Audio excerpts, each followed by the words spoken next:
Hi there again, Trash Fam, for it is I, Praxis Descends, known today by my secret pseudonym, Izzy.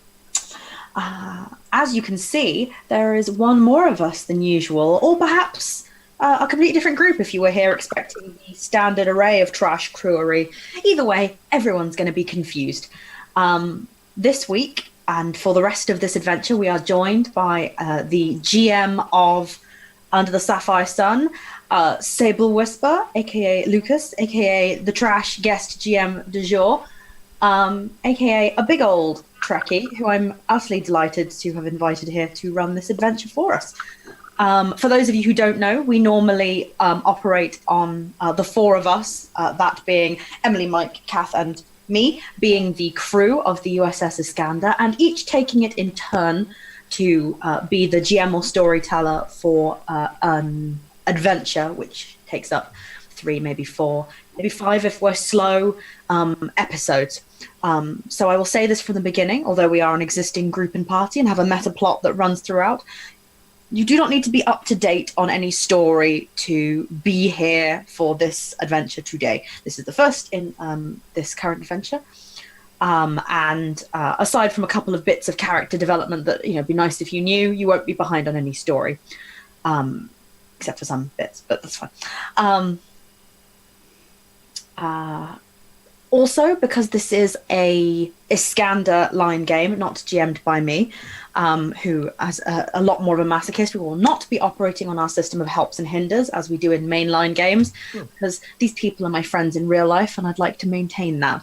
And having to be faced under the firing squad of the Hinderkinder is a fast way to freak people out. Poor Emily. She doesn't deserve this. We could. I remember the Hinderkinder.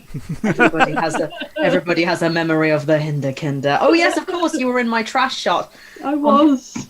In fact, for anyone who is in fact to ignore what I previously said following the timeline, the last game that we had was in fact a trash shot run by me, the first Trek game I ever played, I ever GM'd, which was the Starfleet Corps of Engineers go on a perfectly normal trip and nothing bad happens.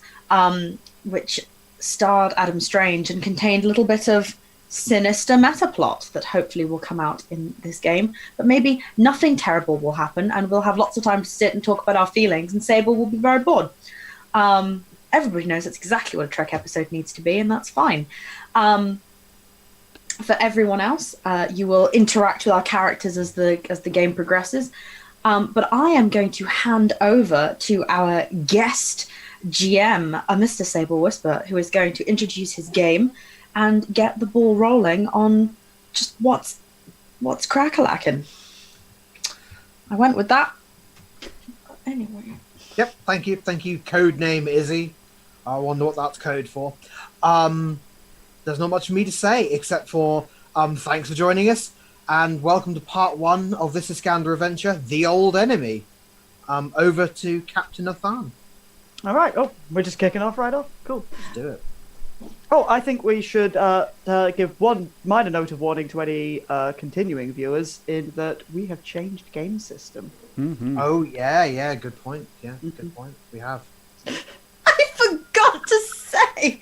I was just so excited to not have to deal with that fucking rulebook. Look, so I'm sure... Look, I believe in being fair and balanced, and I'm sure that the Star Trek Adventures rule system is very well suited to some games and some parties and some people. I am none of those things. Yeah, I didn't know what I was going to do if you tried to Get out of here! Ooh! Can we get a gif of that with Mike throwing away the old book? And tweet it to Modifius. So, everybody welcome our new overlords, Fate Core. It's not Fate Core. It's Fate taken out back and changed. It's more like a Fate hybrid with Star Blazer Adventures, which was a previous edition of Fate. So you're welcome if it's confusing. But it's simple and dramatic. Yeah, and nice. It has fatey elements to it. If you are interested in that sort of thing, we're happy to talk about it more at a later date. But yes, things have changed, and I forgot. And carry on, Kath. All right, let me just have a quick swig of water before I... That's all. swig Please. our waters. Vocal warm up. Before I monologue. And also, I make sure I open the right window, as I have a few things here. Captain's log, stardate 55917.2. Iskandar has just departed Starbase 72, where I briefed Admiral Paris on my time at the 3rd Galactic Peace and Reconciliation Summit. I have yet to receive an invitation to the 4th, though I know it is already being organised, and Admiral Paris told me I was on the long list for invitees. Suffice it to say that I have mixed feelings about attending in future. At Starbase 72, a brand new medical system was installed on Iskandar on a trial basis. The long-term medical hologram, Mark II, is intended for continual use on extended missions. The holographic physician, Dr. Light, was activated just before we left Starbase 72, and so far has integrated well with the medical crew. Guided not by a holographic matrix, but by a positronic net, it is certainly different from any hologram I have yet encountered. Although injured and sick crew will provide useful data for the LMH's trial, after the recent events that so badly incapacitated Commander Philandra, I'm hopeful that our current assignment will be as uneventful as possible. We have been ordered to system Theta Cetalis in the Joran cluster to witness a binary supernova and record a full spectral analysis for the Daystrom Institute. Iskandar may not be a dedicated science vessel, but its ability to generate a variable warp field will give it protection from any gravimetric distortions the stellar event may cause. My chief science officer, Ensign Casey, is confident that our sensor array can match the spectral range of the more traditional Nova class, and I have every confidence in his projections. So we cut to a beautiful external shot of an intrepid class at warp. And let's catch up with our crew. It's been a few weeks since the horrible recent adventures that you've had. So who would like a scene first? Do we have? Oh no, you go. Please. No, actually, I was gonna throw the ball at Strange as the one. I was about to take it. Yeah. So, Let's do it. that could work unless Sammy wants a shot. No. I can wait. All right then. I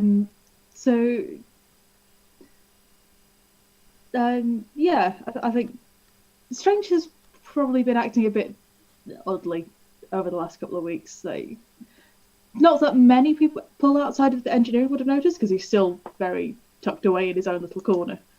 But he's been a lot less involved, shall we say, with the rest of the engineering sector as he would otherwise be. And instead has been working on his own little research project in a corner.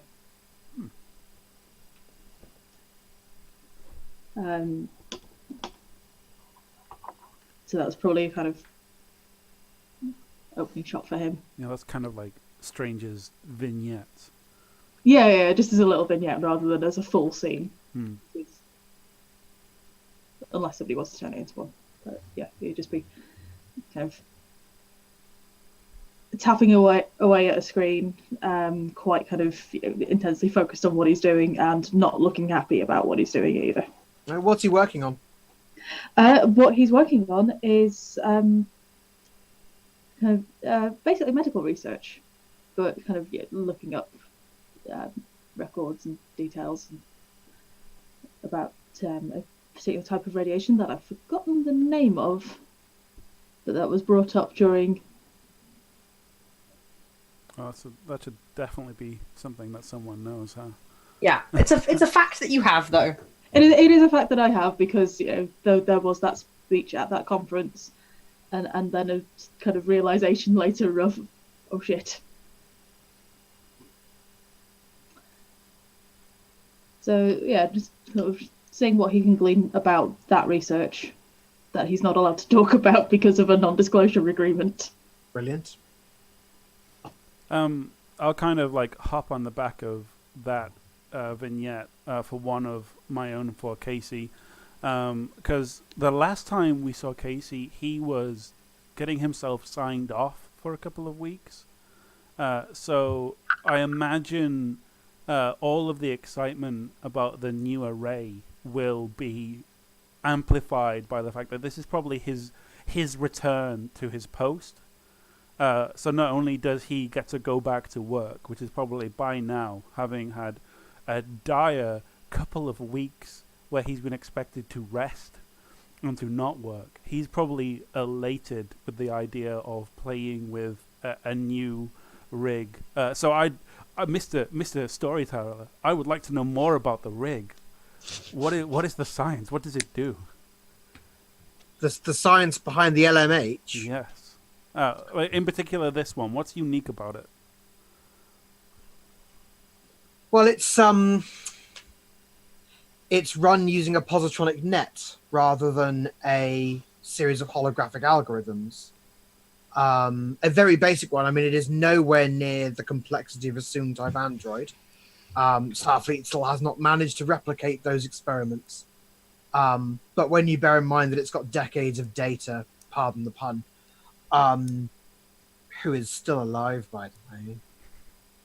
I've stricken most of the events of Star Trek Nemesis from my head canon.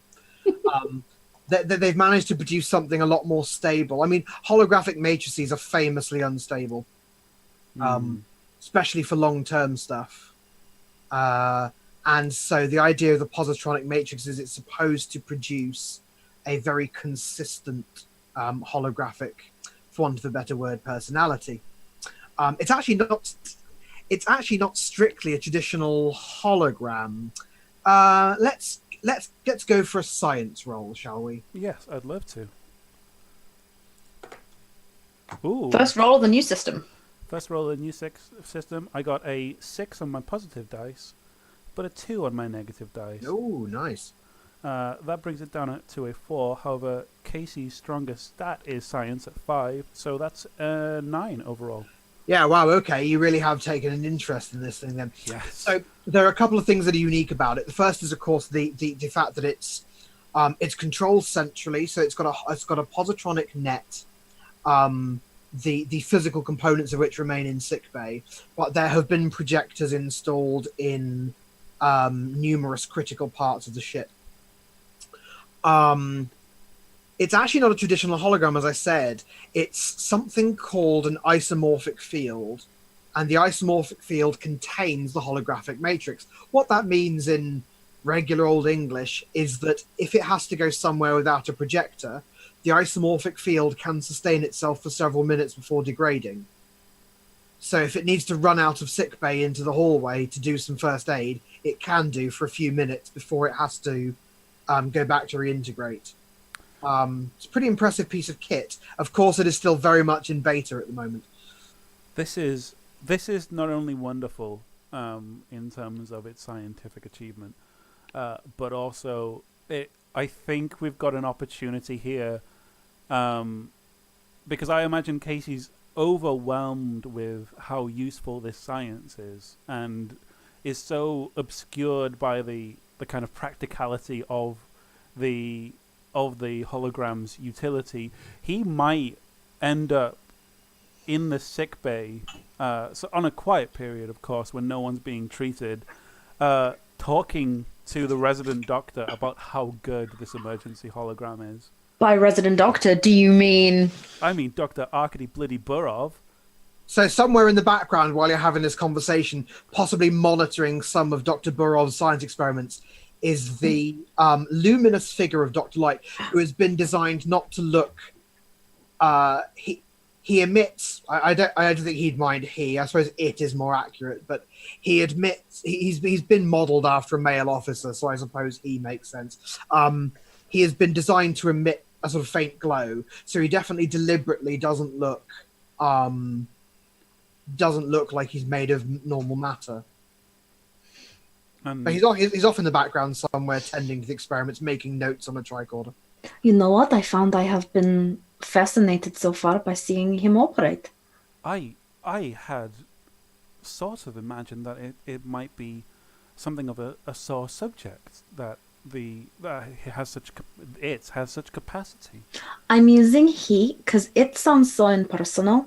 True. Not that I feel you need to give personality to holograms, but I feel that if he has to treat patients as if he were a doctor, then dehumanizing him will make him less approachable by patients. That's very true. I hadn't thought of it like that. I'd you're- like to decrease the amount of it pronouns being thrown around on my sick bay, thank you. Absolutely. And you're finding him of great help. Oh, he is given some great insights on experiments that we are running. He'll be very useful at emergency practices. He is currently testing the edges of his parameters, and we are to monitor his progress and not down anywhere where he is limited or anywhere where he's broken. I'm expecting Lieutenant Strange to give him a diagnostic before we take off, but I think it's one of those things where he's going to be a complete asset to the ship, and I really hope we get to keep him. Unless, of course, it all goes terribly wrong, in which case I was against this from the beginning. Understood. I will make sure that is noted in all of my personal logs. Oh, thank you. But how are you doing, Samuel? You had a long trip, and I know that you are cleared to be signed back into work, but it's always important to check in with these things, especially since we do not have a counselor still. No, but no, I am quite well. The rest has been uplifting and agitating in equal measure, and I'm eager to get back to my station. So you're one of those Starfleet officers that cannot take breaks. I am currently operating on the idea that there are about 80-85% of you in Starfleet overall, and I'm sure it's going to have long-term repercussions. Maybe I need to talk to your head office about being a little bit more severe about insisting you take breaks. I have not noticed the commander leaving the ship for any reason in a number of years. She takes all her breaks in the holodeck, I'm concerned. But it's not my place until it becomes a problem. Damn those Starfleet regulations. I see. But I'm very proud of you, Ensign Casey, for signing yourself off. It's very mature attitude for you. More young men like you could stand to take a leaf out of your book. Thank you. That is very kind, Doctor. You're very welcome. I'll keep that in mind about the commander. I'll try and encourage her to take breaks outside of the ship. Oh, and the captain too, because I've noticed that all of the captain's breaks are all work trips. Interesting. Mm-hmm. Dr. Burov, Yes, Dr. Light. I apologize for the interruption. I've completed my scan of your samples. Excellent. And your findings? I'm recommending infusing the moss with a 4.1% solution of Zalium trioscane. It's a little stronger than I was going for. Do you have a reason behind this? I believe they're suffering adverse effects from the wavelengths of light generated in the sickbay. Ah. In my original lab, I hadn't accounted for the changing of light levels when I arrived in sickbay. That's a good catch, Dr. Light. I will go take a look at that. Have you met Ensign Casey? I'm familiar with Ensign Casey's records. Good morning, Ensign Casey. Are you well? Good morning, Doctor. I am, yes. And you? I'm operating normally, thank you. Wonderful. Yes, I think that's fair to say. We're both operating normally. Normally, in my experience, is easier to define in my case than in the case of a biological life form, however. I suppose that is fair to say. I have strict operating parameters that are predefined. You do not. Well, yes, that's quite taken the wind out of my sails on that front. I But- apologize if I've inadvertently caused offense. No offense. But still, yes, I'm quite well and raring to go. I'm glad for you. Thank you. Was there anything you needed? No, I'm quite well. I suppose I should let you get to it. Indeed. Thank you very much, Ensign. I will see you later. Goodbye, doctors. As this scene ends, Barov's face upon walking back to their workbench and seeing Casey talk to Dr. Light is the thought of, oh, that's just what he needs, another Vulcan. Anyway, Thank you, that was good. I like Dr. Light. I'm not convinced. Dr. Light is going to kill us all. So you say. But Quick question: when you say the moss, Yeah. Is this a historic moss? No, it's new moss. It's moss from it's moon moss. Moss good. from the moon. It's not good. murder moss, it's moon moss. Fuck that murder moss. In murder moss. I have a scene. It is going to require Vance, and it is going to require Talandra. Ooh. Ooh. I'm she. Let me just remove Yes. my Arcady veil. You're I rushing. need to be going and dropping my accent a little bit. Yeah, Lieutenant Vance has been on leave for, I can't remember, it was a couple of weeks, maybe more. About as long as Casey, I think. He went off ship. He went to go and visit his wife in the aftermath of the cutting edge, and has only just returned. He probably reunited with everyone on Starbase 72. So he's maybe had one shift, so this isn't a full-on reporting back in, but he is going to stop by Talandra's office. Hit the door chime, I assume get summoned in. Come in. Walks in. Commander, it's good to see you again. It's good to be back on the ship. First, I was wondering if there's anything of any particular note that I need bringing back up to speed on. I'm aware that we're running some new holographic tests. We have had no security issues in your absence, Lieutenant Vance. I have ensured that the drills are maintained, but I've ensured not to push them too far. Perhaps everyone needed a break in your absence. I think that's probably the case, probably all around. I'm rather hoping that our upcoming scientific venture isn't going to be too much of a problem for anyone's health and well-being, which actually strikes me as something of an opportunity. And I wanted to run this by you, as it is not solely in the purview of my department, so I would need you to sign off on any such thing. Go ahead. It occurred to me on our last mission that we have a number of senior officers who are perhaps not as experienced or seasoned in away team operations. Obviously, I'm specifically thinking of Ensign Casey and Lieutenant Strange. I was going to say. I think this is possibly, I'm not entirely familiar with Lieutenant Strange's service record, but I think both of them are fairly young. Both of them have been fairly rapidly accelerated into their positions, and whilst they perform very admirably under stress, worry what would have happened if the circumstances on the station had gone worse. I would like your permission to be able to run a few additional training exercises and drills for members of senior staff who obviously do not fall under me in the chain of command. Of course, I shall include it in my next round of scheduling. Wonderful. I was wondering if there was anyone else you would recommend, or if you think it might be better if I include more officers, so as to not make the ensign or the lieutenant feel as if they're being singled out. Mostly, I just want to make sure that, science officers often get sent off ship, and things often go wrong when we go off ship. I think if we were to include a number of the senior staff who don't leave the ship often, and combine them with members of your security team that may be on away missions with them. I'll suggest Dr. Burov then on the to be included on this. I think that they will hate it entirely, but unfortunately, sometimes we may have to send a doctor into some trouble. Quite so. Then I trust that this new holographic measure that we're trialing will work out. Yes, I would hope so as well, and I hope we don't find out the hard way. But if that's the case, I'll try to run together some scenarios. I'm going to have to be making sure about what their physical fitness aptitudes are, and then see whether or not it needs to be some more specific stress-based scenarios, as well as marksmanship, combat skills. Might I suggest then that I schedule in 3 to 5 training exercises, and from that, you and I can discuss further intensive training for them? No, that sounds most agreeable. So I'll do some on general physical fitness, hand-to-hand combat, phaser, fire, and then a couple of scenario-based training exercises to see some conduct under pressure. I would certainly want your recommendations on any of the scenario training, in case, as I say, I will still need to study their service jackets, but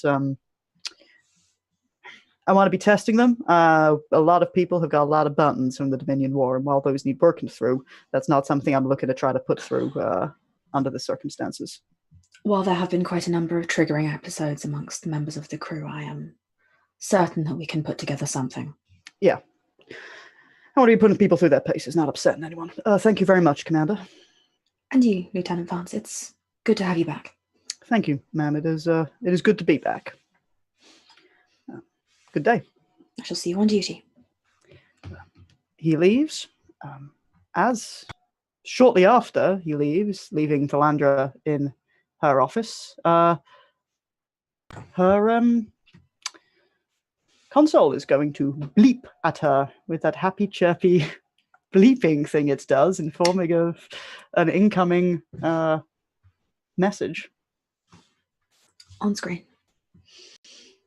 Oh, that's completely frozen up on me, so let's hope that it doesn't crash halfway through me reading this out. Oh no, my console. Right, well, we're doing this live, fuckers. Let's see if I can get through this before Notepad dies on me. Hang on a second. If I hit print screen, then it's saved forever. Right, the screen comes up. It is indeed a pre-recorded visual message showing a Cardassian male in uniform, in the that stupid neck-exposing breastplate, which is Excellent neck-exposing breastplate. either can, protect or seems to be made of rubber, depending on the circumstances. And yes, it is indeed the familiar figure of Gul Elrad.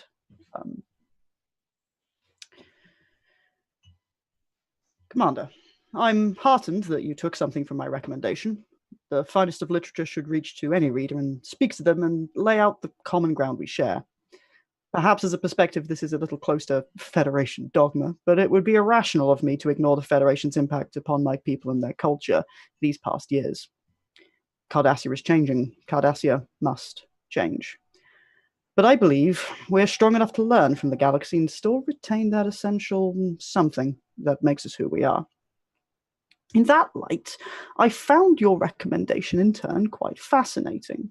The hypotheticals it laid out made for engaging thought exercises on the political relationships, and honestly, it put me in mind of game theory exercises I conducted at Military Academy, but from all new perspectives I would not have considered. My humble offering in exchange is an abridgment of The Never-Ending Sacrifice. Some scholars might consider the abridgment itself sacrilege, as it is one of the great epics of Cardassian literature, but the third and fifth generations I find somewhat redundant inclusions of an author who did not trust his readers. I would be curious on how you find it in contrast to my last. It is very much the antithesis of the new wave of my people's literature. Regretfully, I must offer an epic of multiple volumes that may take some time to consume, as the Trador is presently engaged in operations in Cardassian space, and this will demand my attention for the foreseeable. Should this change, I shall send word direct. I trust your recovery has been smooth, and your duties remain satisfying. My regards. It blinks out with just the information of head of 2, Commander Talandra, Executive Officer, USS Iskandar, from Gul K. Elrad, CUV Trador. And Kath exits the scene. Fascinating. Only to say, of course, you mean you starship it. Starshipping. Nice. No, banned. That's it. And then Casey Strange died. It was Ano- weird. Another instance will get you kicked from the call. Out the airlock. It's just done. Yeah, Talandra picks up her pad and begins her reading. And her expression is gently neutral, eyebrow raised.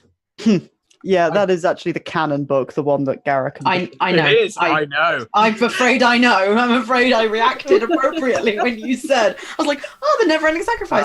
Bold choice, considering that he's not a traditionalist. Sacrificing themselves for the good of the state. A glorious epic. over and over again. In the end, duty always wins.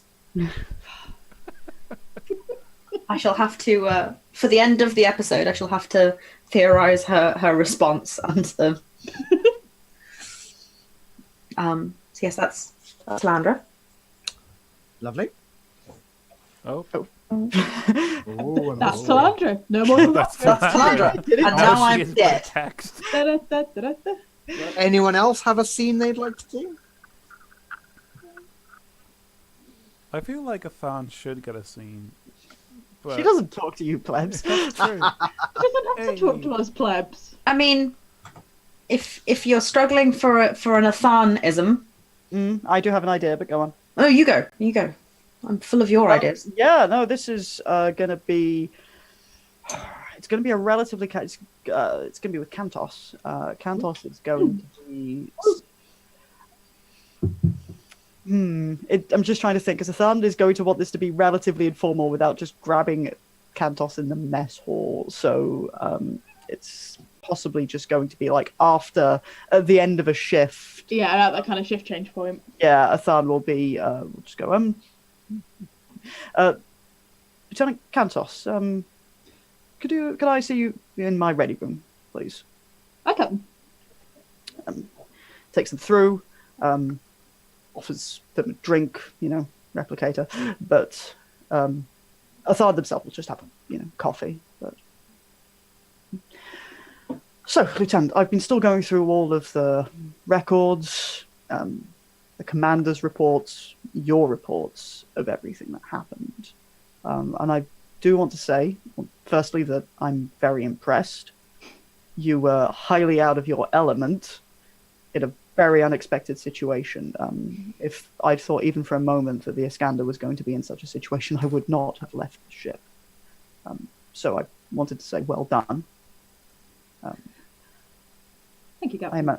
I imagine it was also very difficult for you. I want to make sure that you're doing whatever it is you need to do, taking the time that you need for dealing with the situation. Of course. The thing is, as I say, I was impressed. I thought that you showed good initiative, decisiveness, and that is usually one of the great challenges of command. So, really what I wanted to do was ask, is this something that you want to do again? Obviously not under such chaotic circumstances. Yeah, Yes, Lieutenant, this is the point where I'm having you in for a conversation to talk about your career. I won't deny that the captain chair is something that I have a bit of an aspiration towards. It's not something that I'm immediately looking at in terms of climbing up the command ladder, but it is not something that I'd say no to. Good. Obviously, this is the sort of thing which we can start to work on now. It doesn't hurt to. We can conduct further training operations, things which you can start to put in your service record, qualifications, command track issues, opportunities to put you on running some of the various night shifts, all the sort of things which, one, give you legitimate experience, but also make you look like a better prospect going forward when time comes around for exams for proceeding towards lieutenant commander, billets for such postings. The helm is traditionally a very good means of advancing towards command. Yeah, no, I'd appreciate that, Captain. Thank you very much. Very good. So I know it's hard, and there aren't many people on board who understand exactly how hard it is. I do, obviously, the commander does. And if that's something you ever wish to talk about, there aren't many people who can do what we do and come out the other side with people still alive and with the mission success. So be proud of that. And if you need to talk, my door is open. Thank you, Captain. Very good. I say, Lieutenant, I can work on a program for your future development, but that's just something I wanted to check in with you about. As I say, much appreciated. Very well. Dismissed. Campos, your space moms will look after you. And all you had to do was get the XO shots. Quickest way to captain's chair. Klingon promotion. The cleanest Klingon promotion in history. Actually, no. Shooting the XO is a Klingon promotion. A Romulan promotion is getting someone else shot. Or a Mirrorverse promotion. Oh, yeah. No. This is how you'll impress Mirrorverse, Kantos, you realise. I think in Mirrorverse it's stabbed. With the mandatory Starfleet combat knife. Yeah? Combat knife. There are other ways to kill people and get promotions in the Mirrorverse. That was said wistfully, wasn't it? That was interesting. Where is our Universe Iskandar, please? That's a villainous laugh, Emily. Concern. Cantos is played by Jason Isaacs. Yeah, wait a sec. Oof. Oh my. Oh, mother, may I? No, I am. Have we gone through everyone? I was about to ask, would anyone else like a scene with anyone else at all? Lieutenant McMuscles. There's nothing really for Zal to do at this stage. I mean, I imagine we can get a There's evidence to montage press. of Athan and Muscles, not Athan, Vance and Muscles putting together the nerd training. Yeah, No training. yeah. There's like, okay, well, yeah, okay. Let's get into this. Okay. All right, yeah, we could do this to literally kind of the two of them go through a planning session of it. So all right. Explain to me again what the concern is. Well, you weren't there on the station, though you may have seen some of the conditions while you were on the ship. We've got several senior officers who are basically junior officers with better rank and status. I mean, this is only a little intrepid, so that's the sort of thing which is going to happen, especially after we've gone through a war. They're good officers. However, I'm not sure. I thought they were nervous, and I thought they were projecting their discomfort in a potentially hostile situation. And maybe I'm wrong, but I don't get the impression that they are. I mean, they strike me as very traditional Starfleet, which is a good thing for them to not be so comfortable with violence and be so more apprehensive about it. But I'm not necessarily convinced that when a chief engineer and a chief science officer are so often going to make up key components of an away team, that they're as combat capable as we necessarily would like.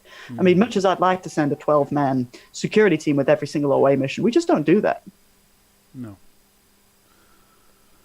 One issue that we might face is that if this is, to a degree, a training program, it's always going to ring inauthentic.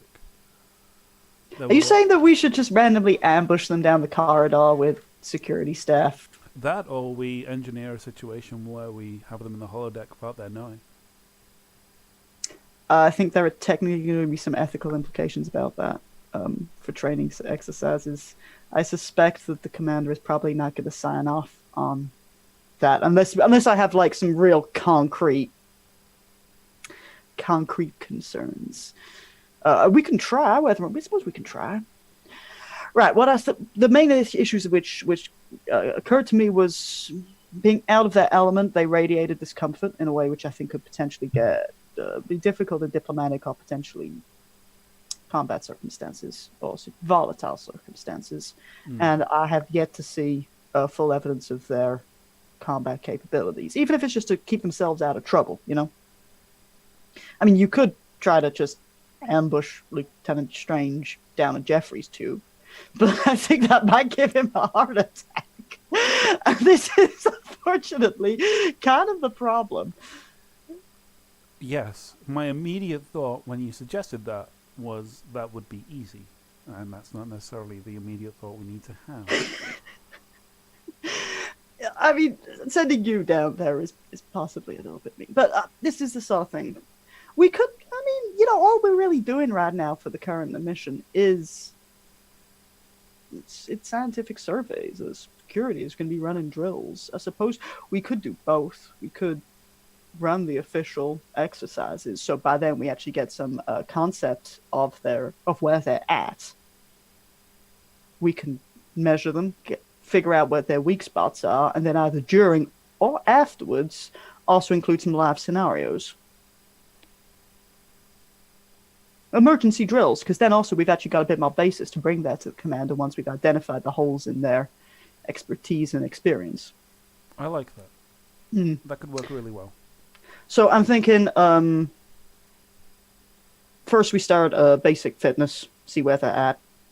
A lot of scientifically based Starfleet officers tend to neglect a certain amount of their cardio. Hand-to-hand combat, if you want to take that one, and I'll take marksmanship. And then afterwards, it's going to be a couple of scenario-based stress exercises. I'm thinking probably we want to do one team-based one, and then everyone gets an individual-based holodeck one. Okay, that's workable. And for clarification's sake, you don't want me to assault them down a Jeffries tube? Not yet. Okay. We'll see whether or not there's any evidence of that being something which would be useful, rather than security just picks on the engineering department. I mean, that's okay, but you say the word and I'm going to be in that tube. It's good to know. It's good to know. Okay. The jocks finished planning bullying the nerds. I'm a punch you. Why do you need to sad boys? Because the fact is that you might be bullying the nerds, but the nerds have Vulcan Mama who will nerve pinch you and leave you in that Jeffries tube. There's a reason that this is going to need to be signing off by Talandra, and why Vance wants to get his homework down to go, we've noticed their flaws here, here, and here. We recommend, based on this, a live exercise. Of assaulting them in a Jeffries tube. Well, I'm sure we can talk more about that later. Emergency drills. You don't need to know every drill's, not real. In fact, that's not a good idea. So some time passes. You're well on your way to Theta Catalyst. Athan, you are in your ready room doing captainly things, practicing on the flute, whatever it is that aspirational captains do. And you get a call from one of your ops officers. Captain Athan, please report to the bridge. Incoming distress call. I'm on my way. Athan goes, because these people will never tell you what's going on until you get there. Of course not. Absolutely not. Talandra will emerge from her ready. Captain on the bridge, he says, followed by, Captain, we are receiving a distress call on a Federation channel, audio only. Put it through. This is the Romulan Imperial Scout Dalarax. Our warp field has collapsed and our power core is destabilizing. Any Federation vessels, we ask for assistance. I have 20 souls aboard and our systems are failing. Repeat, this is the Romulan Imperial Scout Dalarax. Our warp field has collapsed and the message repeats. Dalarax? And why are they asking for any Federation help? Do we have a location, do we? Yes, Captain. We are the closest Starfleet vessel with just over 2 hours out, sir. 2 hours out. Laying a course. Is there any opportunity of replying to this transmission? I've tried bouncing back a signal on subspace, sir, but they don't seem to be acknowledging the hail. I'm not sure if their communications array is down. Understood. Set in a course. And also someone, Commander, check the database to see if we have anything on the Dalarax that they only want to talk to a Federation ship is concerning. Hi, Captain. Quick OC question. Where are we at in the post-Dominion War canon of this on the neutral zone, etc.? Right, okay. My view is the neutral zone is a complex mechanism that takes time to dismantle. Mm-hmm. The Federation of the Romulan Empire, as I'm imagining it, now that the war's over, you are neither firm allies, but nor have you gone back to the Cold War state you were in before. So while there is a neutral zone, which definitely, absolutely firmly covers things like colonization, there is increased diplomatic activity, and of course the trade embargo has been lifted. So trade ships do cross the neutral zone. Basically, as long as no one goes in there with shields up and phasers charged, eyebrows won't be raised, and the Senate and the Federation Council are in continued peace talks. Okay, cool. Happy with that, but it's just the idea of how weird is it that a Romulan vessel has even crossed into Federation space? It's weird, but not... What's weird is that they're using a Federation communications channel. Is there something like a culture skill or something like that? Law? There's law. Yeah, make me a law check. May I, since I'm also looking up things about the Dalarax? Yeah, absolutely. In fact, Hold on just one cotton-picking moment. Lieutenant Vance, would you also please make me... what's your security rating? Vance's security rating is 4. Perfect. Okay, so I will give you. I will give Vance's report on what we know about the Dalarax after we've done these law rolls. Okay. It's pretty shit hot at law.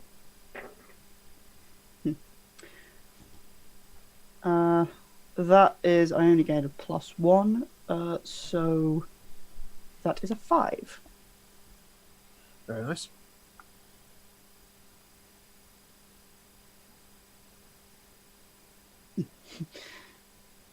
I got a 1. Okay. Well, to be honest, a one isn't a one is a part. You know, it's Yeah. No. I meant. Essentially, what Athan sort of picks up on very instinctively with that sort of high-level diplomatic brain on, it is very unusual. Romulans do not send distress calls to foreign ships. They even now, I mean, during the war, yes, different thing. But now they're close enough to Romulan space. Well, they're close enough to the neutral zone that they could easily call on help from a Romulan ship, and they are very private, as you all know. They do not they don't share a ship in distress. A ship in distress is a vulnerability, and generations of paranoia directed at the Federation are not going to evaporate just because of a temporary alliance. So it is very unusual they've specifically picked a Federation channel for that. What Vance picks up on, yes. what Vance picks up on with his security clearance, Dalarax. So I think Vance does a sort of a because Dalarax, because you have a registry of Romulan ships from the Dominion War. It's probably not in date. However, Dalarax was a Tavarak class scout, known as a Talon class scout. But according to Federation records, it was destroyed in action against the Dominion in the Alaron system towards the end of the war, about 2 months before the invasion of Cardassia.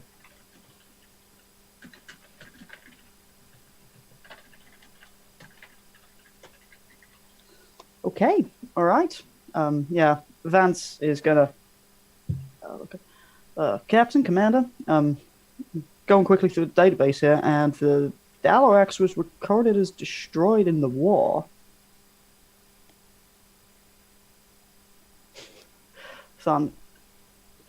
No, Sid, gather as much information as you can, see if we have any records on the Dalarax, missions it took, interactions that it had. Obviously, something's not right here, so I want us going in as clear-sighted as possible, please, Lieutenant. Yes, Captain. For the moment, we proceed. The situation will be disseminated through the usual channels to the senior staff, with all bridge officers to be on the bridge upon arrival time. Athar is going to contact sickbay, actually. Bridge to sickbay. Sickbay, go ahead. Doctor, we are responding to a distress call from a Romulan vessel in in Federation space, and there's a possibility of casualties. Information at this point is limited, but if you want sickbay on standby for possibly receiving Romulan injured. Apparently 20 souls on board. It's their status as yet unclear. Yes, Captain. Is there anything we can do to make this procedure easier, Doctor? No, Captain, I would never second guess you. But First guess, I'm a civilian. if you have input, Doctor, I'm Well, most of my studies of the Romulans come from information gathered in the Dominion War, but as far as I was concerned, after the war, were we not on the terms that you are with your grumpy neighbor who lives upstairs that you don't want to talk to very much? Yes, this is a particularly unusual situation, however, it's a distress call specifically addressing Federation ships, and thus we are bound by many restrictions and expectations and ethics to answer. I would never refuse them. I just didn't know if they would refuse us. That is possible. However, I don't want to suddenly land you with 20 patients in your sick bay with no warning if you need to brush up on your Romulan physiology. I would have had more convenient days. Well, I suppose... No. We'll see whether or not this Dr. Light is going to earn its keep, so to speak. Well, all I can say is I am very excited. He is programmed with a lot of physiologies that maybe I'm not so hot on. And although there are some physiological similarities between Commander Talantra and potential Romulan guests, I would not be the first to say it. You're on an open channel to the bridge, Doctor, so Hi, Commander. not the first to hear it either. But thank you, Doctor. I just wanted to notify you. No problem, Captain. Stick me out. Beautiful inclusion.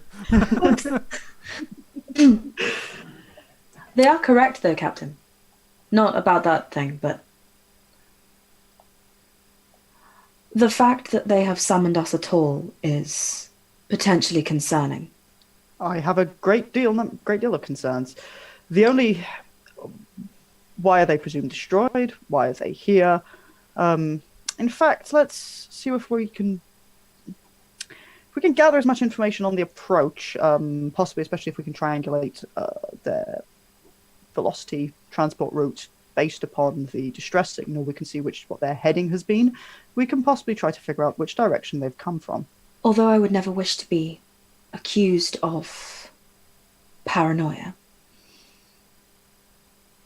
if I may suggest, Captain, that this would be a good time for relevant department heads to disseminate information. A lot of us did not interact greatly with the Romulans during the war. Information about them was disseminated on an entirely need-to-know basis. And there were many of us that the Romulans deemed did not need to know. Very good, Commander. I'll make sure that the department heads are disseminating necessary information. Obviously, whilst the good doctor is going to have sick bay on standby, I'm also very sure that Mr. Vance will have security on standby as well. I would hope so, Captain. And nods. Right, yes. Let's see if we can figure out their trajectory, where they've come from, and come into this with as much information as possible, rather than just stumbling in. And I'm going to want science to be conducting as many sensor sweeps of the area ahead of time, so we know where we're going. All right, get to. Yeah, I gotta scan the fuck out of this. Should we go around all of our various departments and get the things? Mm-hmm. Yeah. Who's going to be doing the... Yeah, we dumping triangulation on Kantos rather than Casey, rather than That science would make does sense. everything. Gives Kantos something to do.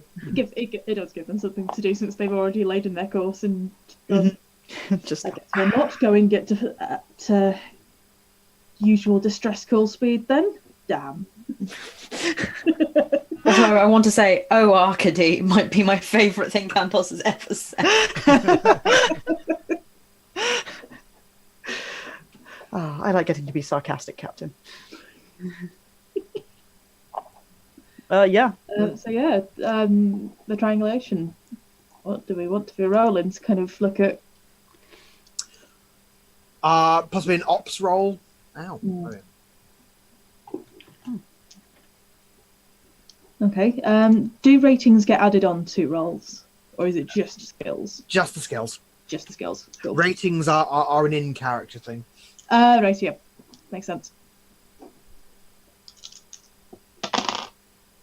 So that's 5. That's a 4. So I got 3. Okay, so you're trying to do a sort of long range, gravimetric scan, see if you can pick up a course. Is that the idea? Yeah, that and kind of would also be looking at Doppler shifting in the received signal to kind of get an idea of speed and possibly a full vector velocity and direction from the red shift, blue shift that may or may not be happening in the received distress call signal. Okay, and you got a 3. Mm-hmm. That's really good. Okay, then.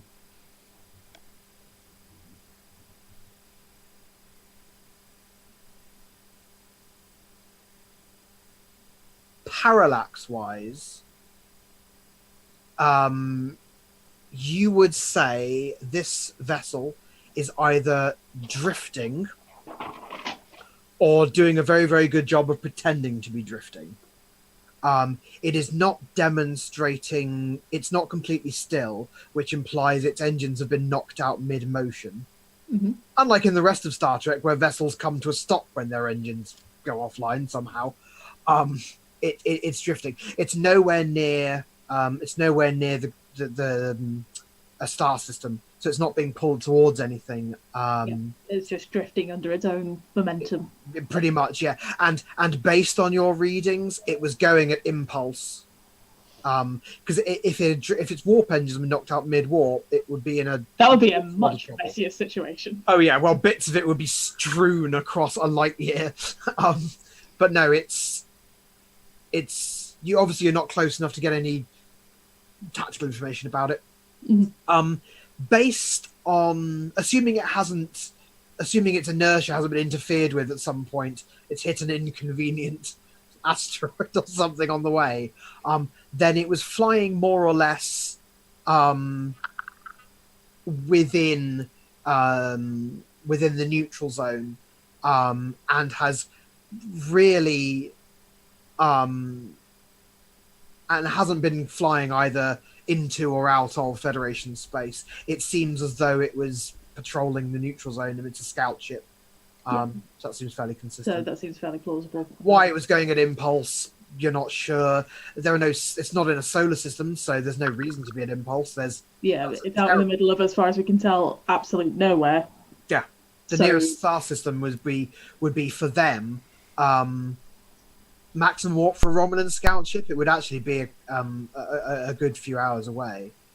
So why they'd rather in interstellar space at impulse? Who knows? Maybe they did get hit by an asteroid. Candace will relay this information, complete with Saki comments about maybe they did get hit by an asteroid. Good, excellent. Glad that got in there. Yeah, so I imagine we're never going to get that lucky, Lieutenant, but thank you. Yeah, so pretty unlikely, but yeah. So no ghost ship back from the dead suddenly deciding to only talk to the Federation. Very well. I'm going to notify Lieutenant Strange also to stand by with a possible need to do repair and support, potentially emergency repair and support on a Romulan Talon class scout. Send that down to Strange, because for all we know, the warp core is going to blow up or something. Yeah, so Strange will be getting together his usual kind of, by this point there's probably a kind of basic routine of there's been a distress call from a failing ship, so we'll get together things to sort out, life support and warp cores as first and foremost, and then deal with less vital systems after that. But it's kind of setting up the triage basically of these are the things that we might have to deal with. This is the priority order that we deal with them in. So I'm not gonna ask you to roll engineering on this, because I think it's pretty I think there's no result you could get that would result in a fail. So there's an interesting rescue procedure that was probably doled out during the Dominion War with regards to Romulan ships. Of course, they don't have a warp core. They're fueled with a contained singularity, into which one can only imagine they shovel coal. And so the rescue procedure for a Romulan vessel, if it is smaller than you, which hopefully this one is to do a flyby and extend structural containment fields over it long enough to do an emergency transport, because it's not going to explode outwards like a warp core breach. It is going to pull inwards. It's going to explode inwards. Yeah, Because what will happen is the containment core will collapse, and then the singularity will just go, and it's not a black hole, but it will certainly buckle. It's still, yeah. Yeah, it'll buckle all the internal blockheads, and it'll evaporate after about 2 seconds. But in that 2 seconds, That's what sounds radio. it'll do a little damage, and a lot of Hawking radiation, and there'll be not much of a ship left. Yes, Star Trek Online reminded me of my rookie error of saying it's a warp core. You don't want to be close to those Romulan ships when they blow up. Or Vance- blow down, whatever. Implode. When you kill them implode. because that's what you do in Star Trek Online. You kill everything. Well, Vance is going to be getting his security teams ready. For the most part, he is prepared for 2 scenarios. One is trouble, and 2 is possibly we might have to pull 20 people on board who are just going to need guarding in a nice way. The trouble team, both teams here is going to be sifting through as much as possible for anyone on personnel who has any experience of Romulans. Romulans. The Romulans. The Romulans. Azan sits in her chair, posing. I would like Talandra to do some research that's potentially not very kind research. Are you going to How to most quickly kill a Romulan that's causing trouble? Just shove them off the ship. Krav Maga versus Romulans. Talandra, your Google history search is unsettling. No. Racist barbs for the enlightened Vulcan. What did Surak have to say about punching Romulans? Apparently it's fine. Encouraged, enormously encouraged. No, but Talandra would like to go through the records that she has access to see if this is potentially a situation that has arisen before. For example, Romulan ship claims to be disabled, only requests Starfleet help. Starfleet arrives and they get beaten up for their lunch money or something. Like, is this a thing that's on record as happening before? Alrighty. So the first thing I'll ask is, what is Talandra's tactical rating? Do I mean tactical? What's her strategic rating, even? I will find out for you. If that is one, and if not, I do mean tactical. Shut up. Your brilliance knows no bounds. Of course you meant tactical. Her tactical rating is 2. All right. In that case, I will ask for a... I guess it'll be a law roll, and I will modulate accordingly. When I ask for ratings in this context, by the way, that's because your rating is literally your security rating and what you have access to. Obviously, Vance, being a security officer, has in some context a higher security clearance than Talandra, even though she outranks him. He has a higher immediate security clearance, like getting onto stuff. Like if Talandra had all day and a lot of stuff. Talandra has a lot more code word clearance, but generic security clearance is a different thing. It could be. I'm making that up, but that's what I'm saying is true.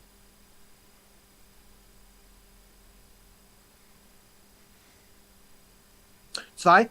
Good.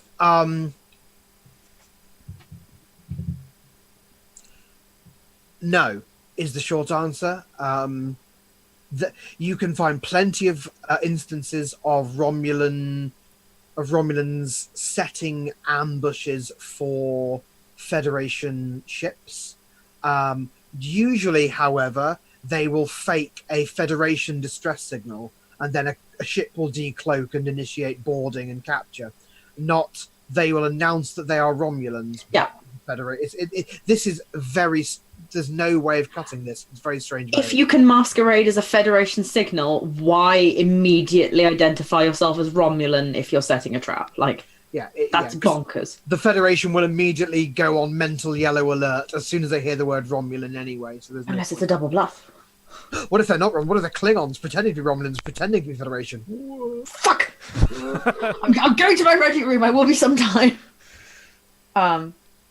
Okay, no, she's just wanted to be cautious about potentially interacting with the Romulans in a bad situation, and then probably feels immediately bad for bad faith approaching a potentially wounded vessel. But, they're Romulans. Vulcan caution around Romulans is higher than normal. So can I? So as my GM and my go-to advisor on Trek, it is reasonable and fair for Talandra to be a little bit more on edge because of the Romulans than she might be around. Yeah, I'm not a huge fan of the way certain Star Trek writers have historically attributed weird emotions to Vulcans, but bear in mind that the Romulans were once Vulcans who rejected the teachings of Surak. There's a lot of historical suspicion going on there. So I know that we have recently translated our character sheets to Fate, and I know that, Lucas, you have access to all of them, but obviously you're not going to be sitting peeling through all of them. I just feel that it's relevant to know that one of my life aspects that's very important to Landra is that she has Disciple of Surak as an aspect. Okay. So should that ever come up in a negative capacity, I will be sure to compel your aspect to make you unnecessarily rude to any Romulans you might. Just saying, it's probably going to come up because they freak her the fuck out. The thing that, to misuse a word slightly, infuriates the Vulcans about the Romulans is that the teachings of Surak are supposed to be the literal only way that Vulcans can survive and form a thriving civilization. The Romulans did it without the teaching of Surak, and that's kind of infuriating. Okay, their civilization isn't the most enlightened in all the world, but it is certainly thriving. They are at the heart of a mighty and more or less unstoppable empire. If you give it time. If you consider the events of Star Trek Nemesis to not be canonical, as I personally do. That's Tom Hardy. The first reason it's not canonical is because there is no way Janeway is not prosecuted for numerous violations. She is no admiral. Okay. Now, I'm not here to impose my headcanon as canon for this game, but she will not come up as an admiral. As far as I'm concerned, she is on a penal colony somewhere. Here are 50 reasons why. Long break. And number 49. Crimes against humanity. Number 73 separate instances of a violation of the Prime Directive. So if we can just get back on track and do my rant, which is the Vulcans in Enterprise.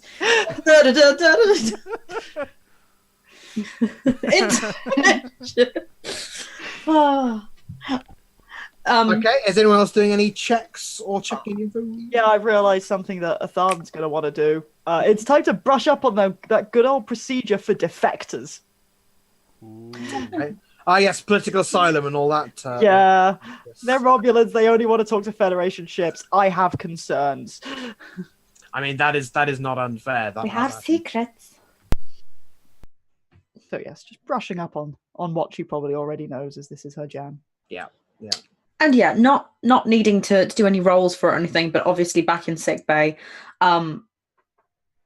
Arcady will basically have informed Dr. Light of the situation with the request, not the situation, but with the request that since Arcady is not particularly brushed up on Romulan physiology, if he could be particularly vigilant about anything that might not come up in other patients. Like, that's what he's scanning for, as it were. Like he's on Vulcan. He's on. Oh, that was a Freudian slip. I'm so sorry, Commander. I didn't mean to say Vulcan. I meant Romulan. On Romulan monitoring standby. My database includes 172 Romulan medical texts, Doctor. That would probably be useful to have a quick brush up on before we arrive at the ship. I do not believe there will be any need. All the information is readily accessible. Then you're very lucky. But all I mean is I might miss something. I'm not perfect. And Romulan is very new for me. If I had time, I would do more research, but I think 2 hours is probably not a good idea to cram. So if you were to correct me about anything that might go wrong, you would not be out of order. I understand, Doctor. And also, we might be very busy because we have potentially 20 wounded to bring aboard, which will be a little bit of high effort energy for us. But I know you can get about sickbay very quickly, so... I am more than capable of multitasking, and since the limitations of the size of the sickbay do not apply to my holographic matrix, I believe we can manage quite well. Quite. I'm actually really looking forward to seeing how you and I work together. With body and hologram. It may be advisable in advance, Doctor, to lower the temperature of the sickbay by 2.3 degrees. Romulan physiology operates at a lower temperature than human physiology on account of the copper-based blood. I never thought about that. Is my sickbay intolerably warm for Commander Talandra? Should we ask her? Vulcans, on the other hand, are adapted to a far hotter climate, and therefore, I suspect, are less likely to mind. Well, at least there's some differences. I don't feel so bad now. I really need to do my research on this. Romulans, I never thought it would come up. I joined up just at the end of the Dominion War, so it never really felt relevant, Indeed. Gorf goes off to boop about with sickbay. I need to do some science scans. Science scans. Does anyone need to do science scans? Science has to do everything. It's all I live for. Casey does. It's all What are you doing science to? I mean, what I'm really, because I'm a paranoid creature.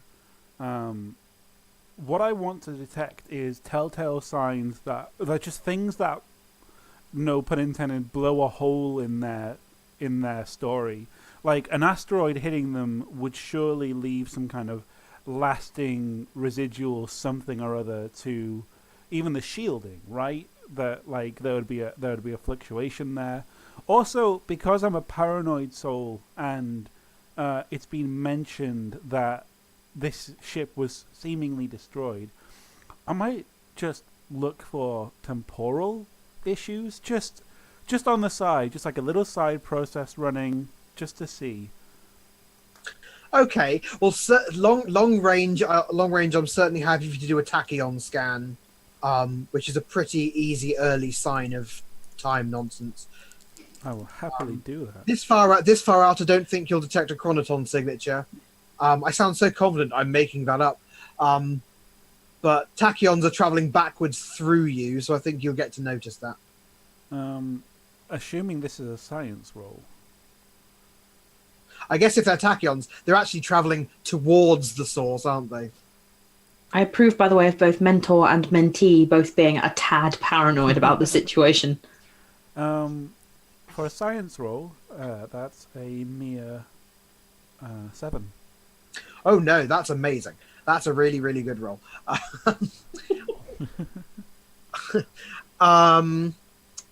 You do not...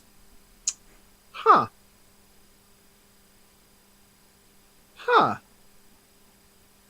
You do detect... highly directional, very low concentration tachyon emissions. However, they are not consistent with any method of temporal manipulation that you know of, and I will give you additionally, because you have rolled so well, they are, however, consistent with either a very old or very faulty Romulan cloaking device. Oh shit! Is not what he says in character, because he's a good boy. Does he do an oh shit face? Yeah, like it'll be full on double take at the panel, rescan in order to kind of check his workings, and then we'll say, Captain. Ensign? Forgive my paranoia on this matter. I thought I'd do a quick sweep for any tachyon emissions to indicate that this indeed was the formerly destroyed vessel. I didn't obtain any. However, I'm getting signatures that are relevant to an old-style cloaking device. An old-style cloaking device? That's curious. Obviously, I was going to have you ready to detect any of sudden build-ups of tachyon emissions, but that usually only gives us a few seconds warning of any cloaking device, any cloaked ship decloaking. As we get closer, monitor it, and I want to know its location in relation to the Dalax. Of course, Captain. And let's get ready for trouble. Should we go to alert, Captain? Yes, for now, yellow alert. Depending on how many hours out we still are, but yeah. I was just assuming for drama's sake that we were getting closer. 16 You're hours still in yellow alert. you're just over an hour out. Okay. I think that I got no more prep before we just do the thing. We've all been as paranoid as possible to do as much homework as possible ahead of time. Little montages of people booping about and preparing phases and booping about some more. Because this Like- is Star Trek. On the show, we would just go there and then things would happen. But we can't do that. Linkovich is ready on the transporting. Mm-hmm. All right. Then we will take a quick break before you arrive at sensor range to the Dalarax, the alleged Dalarax, the ostensible Dalarax, which is the TOS title of this episode, the ostensible Dalarax. Doth not the wolf cry at the mewling of the sheep? That's the discovery. Discovery, yeah. So yeah, we'll That take a break. always is actually a discovery title. It actually, yeah, that is like a season 1 episode, isn't it? Yeah, it's like the butcher cares not for the lamb to cry. Oh, or for something. God's sake. God, it's such a Like TOS title. It's so stupid. So we will be Anyway. back in about 10 to. So buckle up and get ready for trouble. Bye. Wait, try.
Chairete, as they say in ancient Greece. Salve omnes. I'm sorry about that, everyone. Obviously, she meant salvete because Salvete. there are I multiple. did it. As soon as I said it, I knew I meant salvete omnes. But Everyone start again. I am declining. Oh, damn it, I'm conjugating. I've done it now. Anyway, this isn't classics. So, yeah, the no is correct. The no is valid. So, our heroes in their heroic and intrepid vessel arrive in now. As you approach, when you're about half an hour out, you notice, possibly not surprisingly, the Dalarax disappears from sensors. Okay. That actually makes me feel a little bit better. And you arrive, and Vance, you're on tactical, aren't you? That I am. Why don't you try a scan for me? Make me an ops roll. Oh, I've got to be good at that as Vance. Oh, I do have a rank in it. That's okay. good. Comforting. It helps. I get nothing. Nothing. Okay. Oh, good. That could be worse. Could That's be fine. negatives. Yeah, that negatives are a possibility in this setting. I forget. Yeah. But a 0 is a basic success. You know, like Okay. a 0 literally means is average. That everything's working fine. You're not going to get any bonus stuff. But you definitely pick up. You can confirm. That as was reported previously, there is a build-up of polarized tachyons, which would normally indicate a cloaking device that is presently being activated or deactivated, but you have been briefed it is either an old one or a broken one. But you do not, however, detect an origin of them. That is the nature of tachyons, after all. They don't work like normal particles. So you can't tell where exactly they're coming from, but there's definitely every sign that there is a cloaked ship. And there's no sign of the Dalarax. There's no debris or any other sign of a ship. Well, there's no sign of a demolished ship. Captain, there's no sign of the Dalarax or any immediate signs of debris, but I am still reading the constant presence of some tachyon particles. The tachyon field surges. Shields up is also actually going to be a Than's first fucking order, but yeah. Yep. There's a shield attack on, to port aft, and you see on screen a Romulan ship decloaks. Vance, do I need a roll for this? Yes, please. I would like a roll for this. What roll would I like for this? Am I doing law for this, or am I doing ops for this? I'm gonna do ops, I think, because you're working on the basis of the scan as the ship comes into view. Hey, that's +4, so that is a 5. Okay, very nice. And your security rating is 4, did you say? Yep. Okay, get ready to have your mind blown across the galaxy. This is most certainly not a Talon-class scout, apart from the fact that it's about 6 times the size of a Talon-class scout. You're able to identify this as a Vastar-class destroyer, otherwise known as a Shrike. They are fast. They boast significant firepower for something of their size. They're often used for internal policing and border patrol. If the Romulans have an equivalent to the Defiant class, this is it. And size as well in relation to an Intrepid? It's smaller than an Intrepid. It is. So it is basically a Defiant, yeah. It is somewhat larger than, but comparable to a Defiant class in scale. With your security rating of 4, I actually don't know. I don't know Vance well enough to know what the reaction would be to this. Additionally, and I'm not saying this is necessarily the case, but they are favoured, according to your intelligence reports on the Dominion War, they are favoured by the Tal Shiar as operative deployment vessels. Okay. However, I think the bulk of the reaction is. And actually, sorry to interrupt you. I Yeah? will give you this as well because you did get a very good roll. This does not match your register of Vulcan transponder signals. Either it is a new ship or it is a secret ship. Talandra / Burov. Did you mean Romulan transponder signals? What did I say? You said Vulcan. Sorry, wow, I'm doing it now. I did mean Romulan. I apologize. I have infected you with my racial prejudices. Okay. And Ensign Tarek, who's on ops, says, Captain, I'm getting an audio-only hail. On screen? Well, play it. There's no ping, Captain. It's live, but we won't be able to respond. Put it through. Starfleet vessel. We request emergency medical transport for my remaining crew, and that you destroy this ship the moment the transport is complete. Our systems are stable for now, but may not be for long. The channel closes. And the shields are lowered on the ship. Science run a scan. I want transporters to start to get a lock on any life signs on board, and I want sickbay on standby. Let's run these scans and to get as much information quickly. Yes, Captain. Let's have a scan first. Let's do the results of the scan first with an ops check, please. Let's do ops. Do. So, my ops is +1. I got a -1 on my red dice, but I got 6 on the green dice. So I'm at a 6. Okay. It's very badly damaged. It looks like the 6. Mm-hmm. What's your tactical rating? 1. Okay. It's a 6. You can't tell the exact nature. It's definitely directed energy fire. So it's going to be a phaser or a disruptor or something like that. But you're not sure. You couldn't guess what the nature of that is. It looks like its internal systems are very, very badly fried. It's been through the wars. Its hull definitely reflects that. But something is interfering with your scan, and you get a report from your transporter room that they're having difficulty establishing a transporter lock. There's some sort of energy reading is interfering with the pattern buffers. They're trying their best to compensate. Bridge to engineering. I need you to reroute all emergency power to the transporter buffers. We need to be able to get a lock on these people if we need to get them out of there. Captain! Go ahead. I'm reading a large directed verter on surge 300 kilometers off the port beam. Patching through to tactical now. What the fuck is that? Vance, Yeah? you've seen a lot of strange things today. For a moment, your heart stops. Anyone who's not wrapped to either their station or view screen, so no one, unfortunately, would see all of the blood disappear from Vance's face. There is an aperture being ripped in space.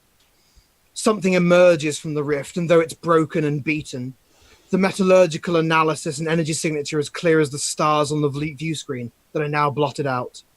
A bead of sweat forms at your temple, and you feel your heart beating in your throat. This was supposed to be impossible. You take a breath to inform the captain, when a brief but horrible scrambling sound is emitted from the bridge speakers before a message forces its way onto your communication system. It is the first time any of you has heard such a broadcast, but you were all taught the words at classified briefings, and you all know what they mean. We are the Borg. Disengage all tactical and defensive systems and await assimilation. Resistance is futile. Time stop. Time stop. Captain Athan, I am about to set a timer. I'm not going to tell you how long that timer is going to last. Mhm. In that time, you must give this will be real time. Mhm. So I won't be asking for any checks. but I want you to give any orders that you can in whatever amount of time it is that I'm giving you. And we will see what happens. Ready for time in? I'll give you an extra couple of seconds if you want to give it some thought. You don't have a thought. You ready? I'm ready. Resistance is futile. Time in. Helm, I want you to get as close as possible to the Romulan ship. Engineering, Linkovich, get those people on that ship out there. I don't care what power you need to redirect. Absolutely red alert. It's in case if there is anything that you can do to ensure that we can get these people out of there. I don't want to leave anyone behind, and then the moment they are on board, we are going to maximum warp. Yes, Captain.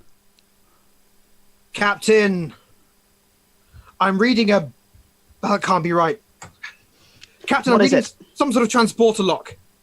The Borg vessel is locked onto the Romulan ship. I'm trying to disrupt the beam now. They're adapting too quickly, Captain. If we can identify where the beam is coming from, and then tactical open fire on that exact location. Heavy burst. Photon torpedoes before they can adapt to our frequency. The view screen fills with green light. And the tiny blip of the Romulan ship is gone from view. It's just you and the sphere now. It is many, many, many, many, many times your size. But it is emanating quite a lot of plasma. It has suffered a deal of damage from some source or another, and it has not presently locked any weapons upon you. Sickbay, you have successfully received 2 Romulans. One of whom is unconscious and suffering from second-degree plasma burns, and Dr. Light is dealing with them now. The other is conscious, but has a very badly broken arm, and is behaving as follows. I demand a speech to your commanding officer at once. This If is you could just urgent. fit yourself into the I cradle. demand a speech to your commanding officer at once. This Okay, is a matter of compromise. extreme emergency. If you settle yourself into the cradle, I will summon the commander immediately. Sickbay to bridge. Bridge here. I have 2 of your passengers here, and their commander, I believe, is looking to speak to you very urgently. I have no doubt, but we are getting the hell out of here. Helm said, of course. I must and demand that you do not evacuate this space. Captain, this is absolutely vital. You must not leave. Sorry, Captain. Open channel. Very well. Speak quickly. Shields up. Keep a distance from that sphere. I cannot Sorry, give you're details. close anyway, Captain. I cannot give details over a comm channel. We must speak in secret, Captain. Just keep I have a saying- Borg sphere right off my starboard bow, and A what? it is going to make us very assimilated if we don't get out of here quickly. Give me a damn good reason why I shouldn't be getting out of here. I don't think that Borg sphere is going to be assimilating anyone anytime soon, whereas every moment we delay, it gets closer to being able to again. Will you speak to my first officer? No, Captain. Brief mute about our fucking Romulans. Commander, you have the bridge. I entirely implicitly trust your judgment on when we need to get the hell out of here, and I'm going to see if this damn Romulan is going to do any talking. Yes, Captain. I am going to sickbay, and I'm not happy about it. The last thing you hear before the comms channel closes is, I'm sorry, did you just say Borg?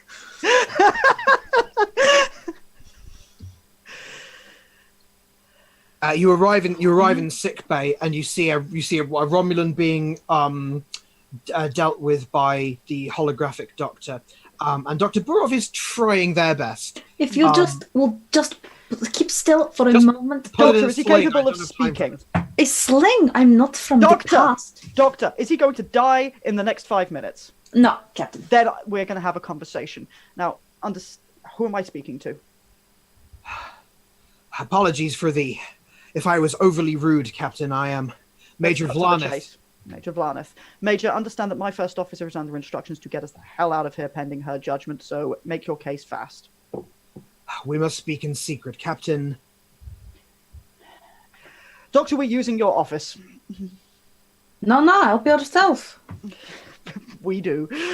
assuming They're looking that... at the rude Romulan, not the captain, who has every right to ask of the office. Sorry, what was the name again? Major Vlaneth. Vlaneth. Does Major Vlaneth look like they can stand right now? Yeah, his arm is very, very, very badly broken. That's but fine. I don't care about his arm. stand. Neat. I will usher Major Vlaneth into the office and seal the door. I must ask that you deactivate any internal sensors or recording equipment that may be active in this chamber. Athan does so with all necessary clearance codes. Might I ask your name in return? My name is Captain Athan of the USS Iskandar. Captain Athan, your rescue of my vessel is timely. I apologize for the possibly alarming demand to destroy our ship. I respect that as a Starfleet officer, you're not likely to fire on a vessel belonging to a foreign power you're at peace with. I was speaking in fear and no small amount of haste. Nevertheless, the window for acting is closing on us with every passing moment, so understand, Captain, that merely by having this conversation with you, I am engaging in nothing short of the commission of high treason. Before I go on, I am an officer of the Tal Shiar, Captain, and like you, I have taken oaths, and I have a series of very serious duties to uphold. I am aware that your protocol will demand you to make a note of these events in your log, and to pass those logs in due course to your own commanding officers. However, while I will never ask a fellow officer to abandon their duty, if you do so, you place not only myself, but my family at risk of execution. That's a conversation that we can have. However, right now, there is still a Borg sphere uncomfortably close. I'm right now concerned with saving the lives of everyone on the ship. Protocol can wait. You're quite correct, of course. I apologize. I'm still overwrought from the fear of it all. I'm afraid I refused a sedative from your doctor. Perhaps I would have been wiser to accept. Possibly, but let's keep your head clear, and it's understandable under the circumstances to be more than a little rattled. Please, Major. Of course, Captain. As you've no doubt gathered, we're not really the scout ship Dalarax. We are, in reality, the destroyer Meraxis, and we are a Tal Shiar research and development vessel. That is as much as I might be allowed to tell you. However, what I am going to tell you is that we have been testing a particular piece of technology, Captain. To be so specific as to place my neck on the chopping block, as it were, we've been testing a new form of cloaking device. Now,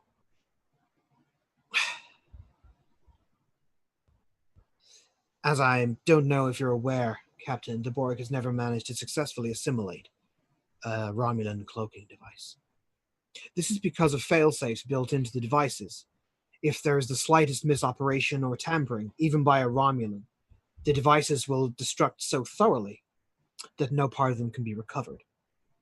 This is where we have our problem. During our unexpected run-in with the sphere, the automated self-destruct systems took damage. I ordered a manual self-destruct. However, the deck was flooded in a Aileron cascade, what you might call theta radiation.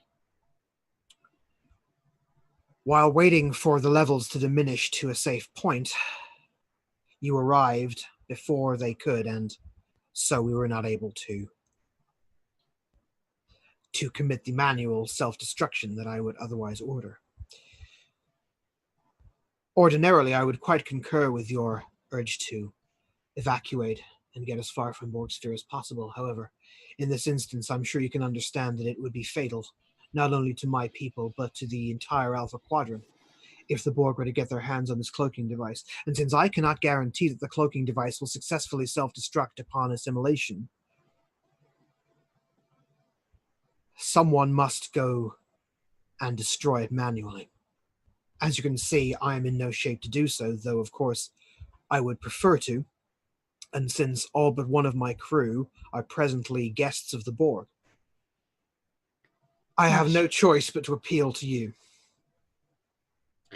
Borg cannot get their hands on cloaking technology, let alone experimental Romulan cloaking technology. Yes, Captain. Suffice it to say, while I do not feel it is necessary to go into the specifics about this new sort of device, I will say that it would be far, far worse than them getting hands on the current generation of cloaking technology.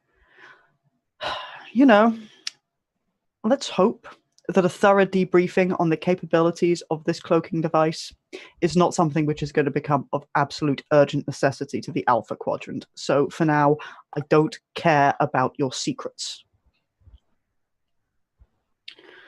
We're going to need to board Borg Sphere. What makes you think that, however, that the sphere is not about to just turn on us?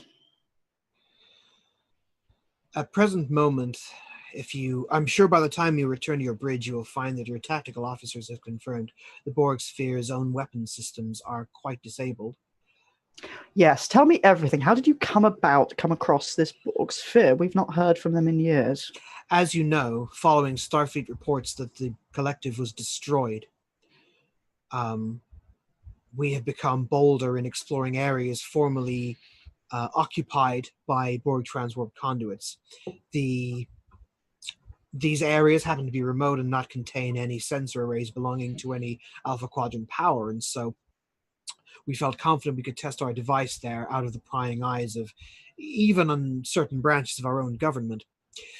However, somehow we were noticed by a dormant transwarp conduit, and although apparently the collective is not as thoroughly destroyed as your starship Voyager reported, we were promptly attacked by the sphere, and although my ship is not tactically incapable, well, the Borg are the Borg still.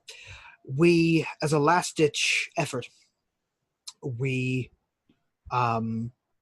jettisoned our power core and hoped that the implosion of the core would be enough to destroy the sphere. Unfortunately, while it did a great deal of damage to its shields and tactical systems, it was not enough to destroy the sphere. So we were forced to limp our way away while they recovered their engines. Unfortunately, they've managed to track us and, as you've seen, use their transwarp technology to find us. Why they're so determined, I couldn't possibly say, but it seems irrelevant now. The point is that they have my ship, Captain. And they cannot keep it. And I'm afraid to say that I have a further demand. Go on. I cannot allow you to brief any of your officers on the exact nature of this mission, Captain.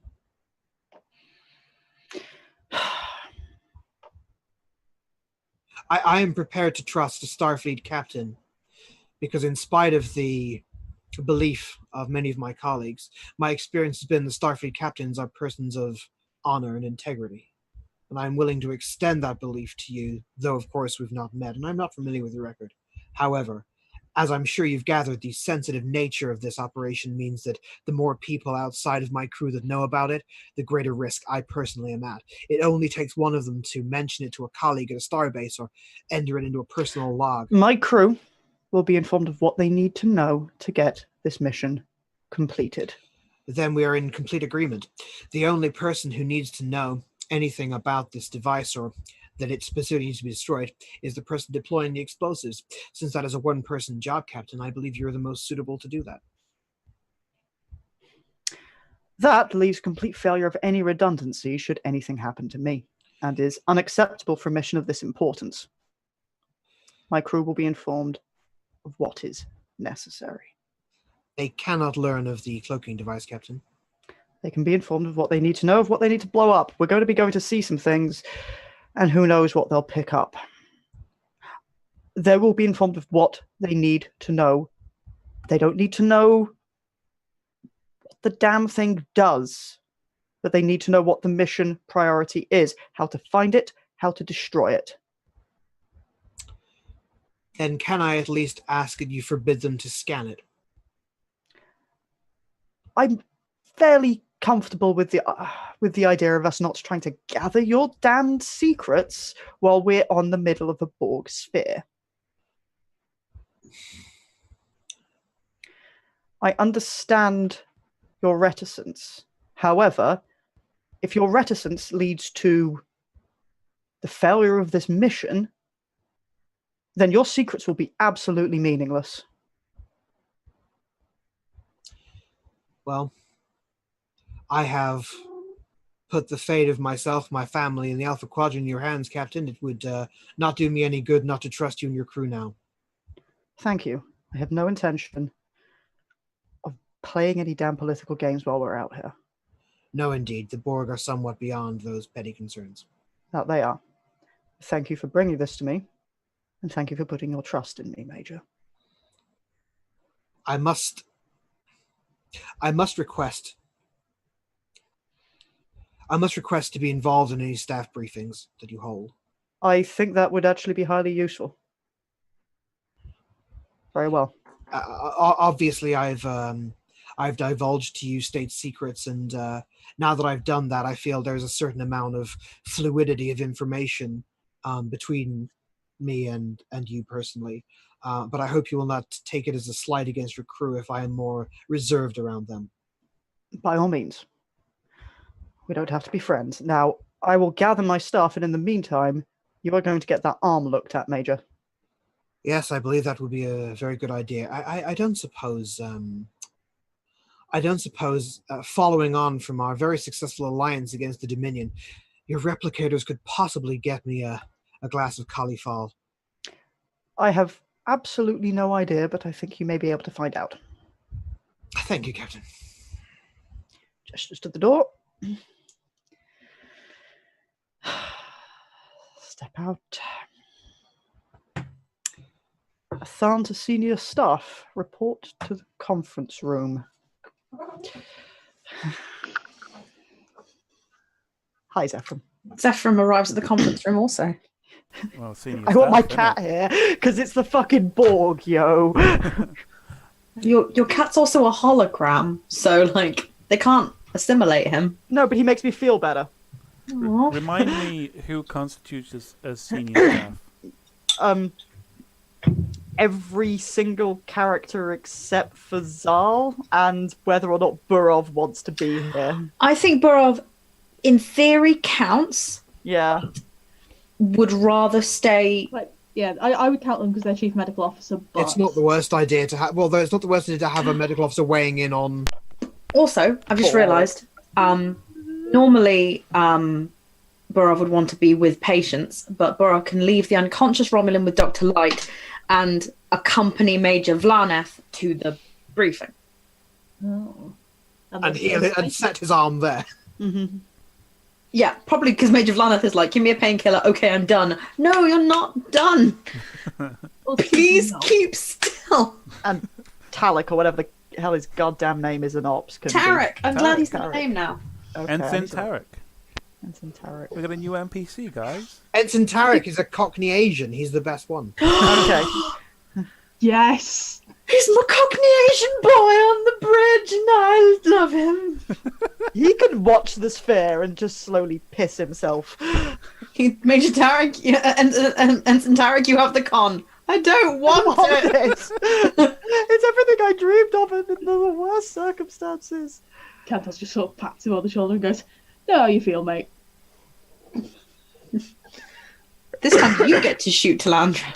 God, I wish we'd stolen those transphasic torpedoes from those stupid people who we fought last time. You should have looted them. Stolen Basic rule of secret tabletop. Starfleet Loot technology. everything. Yeah, loot them. Stupid Starfleet rules. Brr. Right. It's time for a conference room scene. Do we do a slow pull out of the conference table with all the officers just looking very pale? This is not a Sans. Is Major Vlaneth there? Give me a second.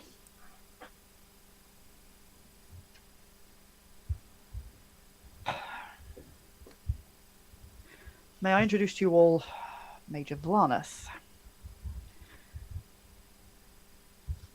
Now, before we get into this, there are certain matters of this mission and this situation which are delicate and sensitive. It is absolutely my intention that we are furnished with all the information that we need in order to enact this mission. However, a certain amount of respect is to be extended to our Romulan friends to not toss around unnecessary classified data. If you ask me a question and I say it cannot be answered, then if you find that absolutely intolerable, please make that clear. So, the situation to hand. This Borg sphere has been encountered by the Maraxes and hunted by it.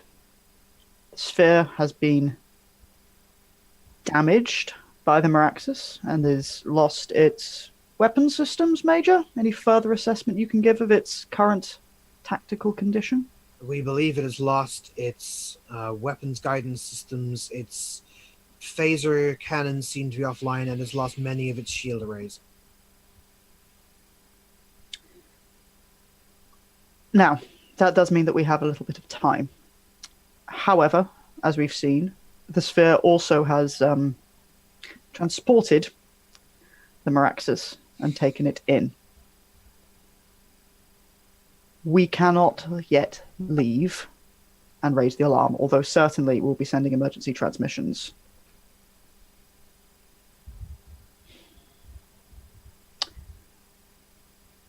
If the Borg acquire, retain, and assimilate a piece of technology on that ship, then the situation is going to go south very fast. We are going to need to destroy a piece of technology on that ship. Its exact nature at present remains classified. I'm aware of what it is, and I will be informed thoroughly by the Major as to its nature and what exactly is going to need to be done to destroy it. Also intend to not be the only person with enough information to destroy this object, just in case something happens to me. However, this does mean that I am going to need to be leading an away mission onto a Borg sphere with two priorities. Well, potentially three if we get very lucky. The first is to destroy this piece of technology on the Maraxes within the Borg sphere. The second is to rescue, if possible, any surviving crew members of the Maraxes. And the third, any damage we can do to that sphere while we're on it is going to be done. I have no idea of the state of the drones on board that ship. I have no idea how hostile they are going to be. However, this is the Borg. We cannot fight them directly. Certainly, I'm going to require Lieutenant Strange and his technical expertise on this mission. It is also Lieutenant Strange who I will be furnishing with as much information as I feel is safe to be responsible for the destruction of this delicate piece of technology. I'm going to request and require Ensign Casey, as I'm going to need potentially your scientific know-how, as we do not know what we are going to face. We do not know what mysteries, even of Romulan technology, not to mention the Borg and their presence, which is going to require quick wits and as much information as we can gather.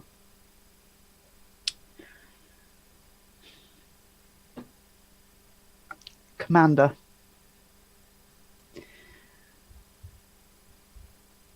protocol would suggest that you and I should not leave the ship together. However, protocol would suggest that I should not even be leading this away party. I would much rather have your judgment with me over there.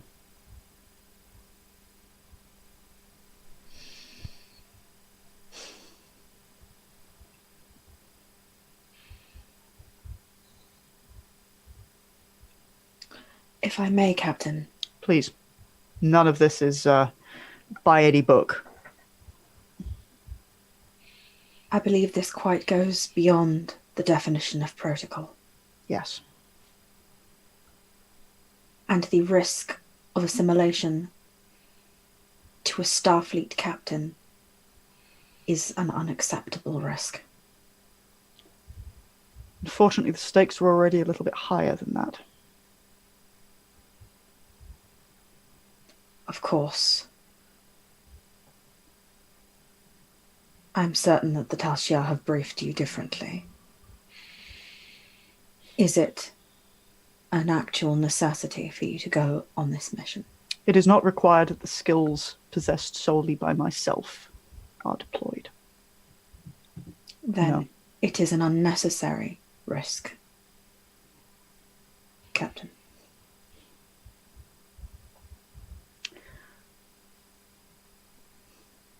May I weigh in? Please, Major. I should point out, Commander, that I have not yet informed the captain of all that is necessary for the destruction of whatever this device is, and I'm not prepared to impart that information to anyone except the captain. Well, we could potentially have you over a barrel there, Major. Are you going to take these secrets to your grave, to all of our graves, and let the Borg walk off with them? That's protecting nothing. Captain, I have taken an oath to die for the protection of Romulus. However, neither my brother, nor my wife, nor my 2 children have taken any such oath. I assure you I take my duties very seriously. I have already breached them by coming to you in the first place. Please do not make light of the restrictions that I have set forth. They are for the protection of people other than myself.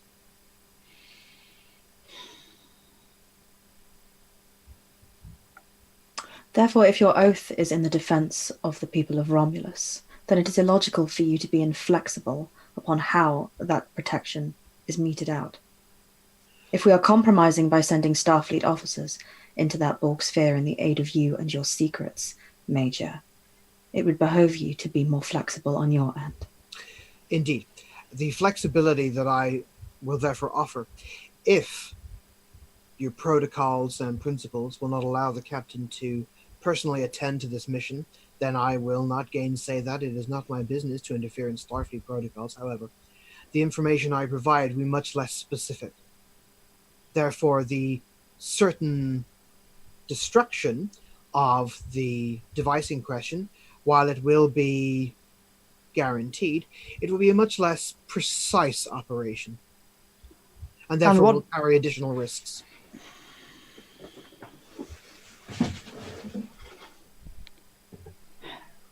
During this time, according to all intelligence about the collective, no drones will be active during such a time of intense repair. That, however, becomes much less likely prospect as time goes on. Yes, and not to mention the possibility that we'll get there and find that they've already acquired the item. My suspicion is that that is unlikely. Of course, I imagine you can't tell us why.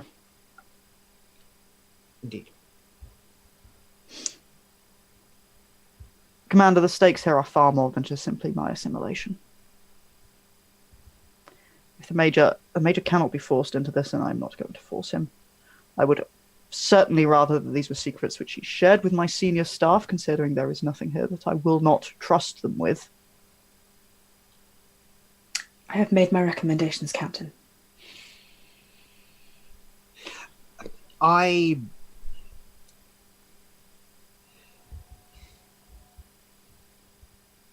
know that there is a history of distrust between the Romulan Empire and the Federation, and I know that it is very easy to see me as a beacon of that distrust, and to be operating within that old paradigm. I assure you, although you are free not to believe me, my reticence to share these details beyond a Federation captain are as much for your protection as they are for mine. To that end, I will not be making any mention of the Iskandar or any of you in my logs. And I can only ask, I cannot demand, that you make no mention of this to your colleagues, in your logs, your personal logs, even in your last wills and testaments. This mission,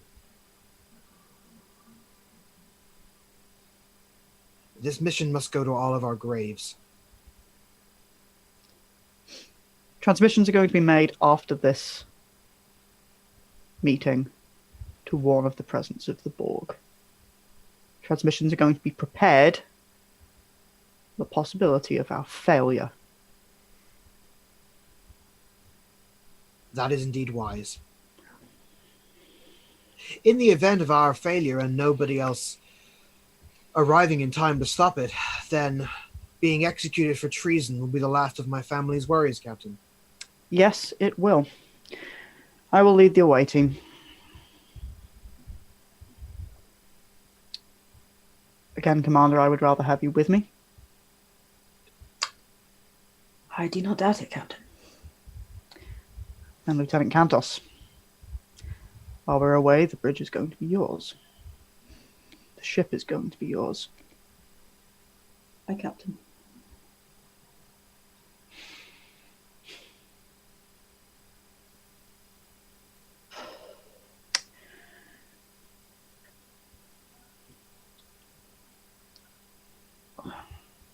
Lieutenant Vance, you will accompany us.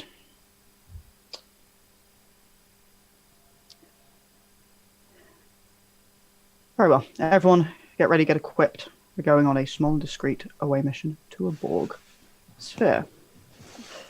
I want to start figuring out ways on which how we can get aboard, whether or not we're going to have any problems beaming, transporting aboard, and I want every single measure possible done for us to be kept, for transporter locks to be kept on us, for us to be able to get out of there, and I'm going to need to have a conversation with the Major, and then a conversation with Mr. Vance and the Armory officers. Any further questions, comments? Captain Athan, may I please be allowed to access your non-classified archives? To what end?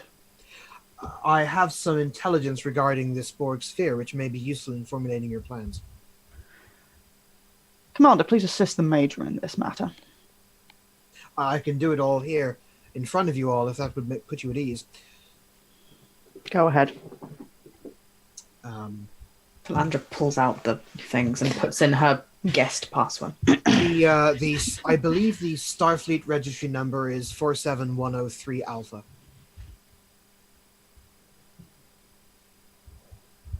Yes, here we are. A Type 2 tactical sphere, typical of its kind, less common than the Type 1 sphere. Armored, but only lightly shielded. I wish I had my ship's sensor logs with me. However, shields on the entire southern equator here were taken offline by the implosion, of our power core.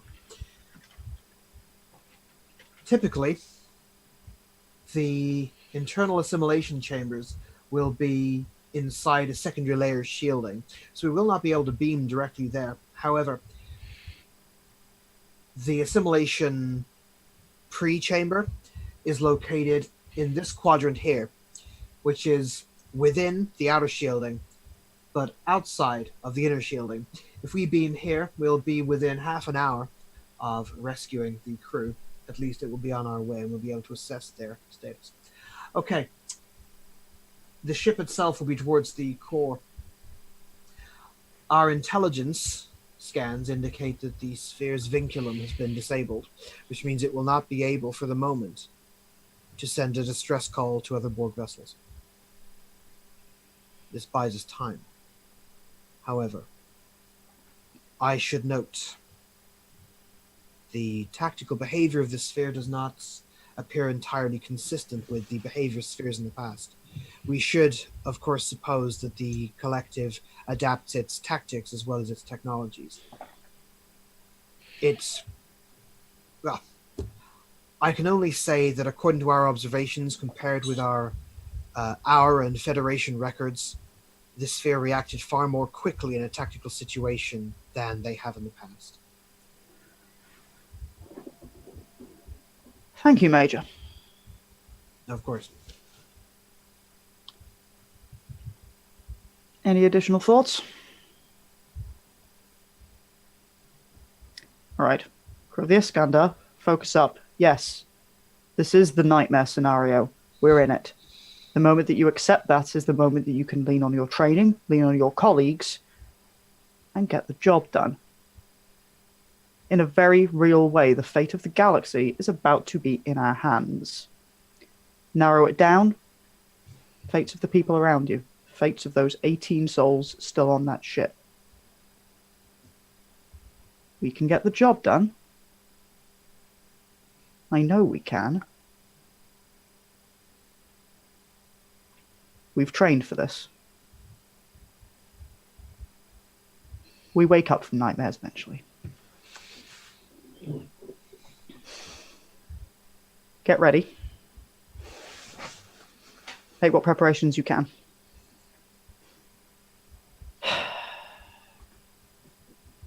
Dismissed.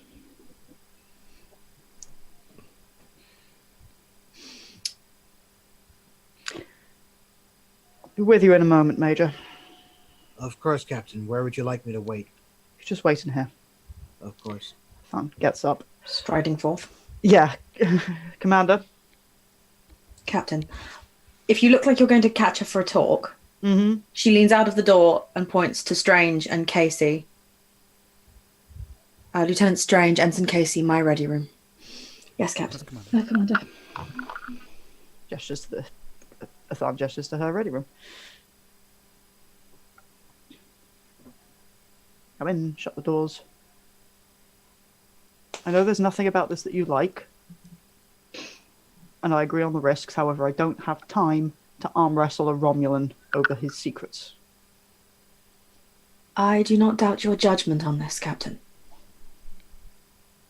But As you you dis- said, this is every executive officer's nightmare. It's everyone's nightmare.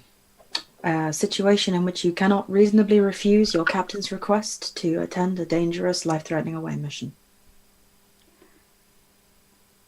Look, I'm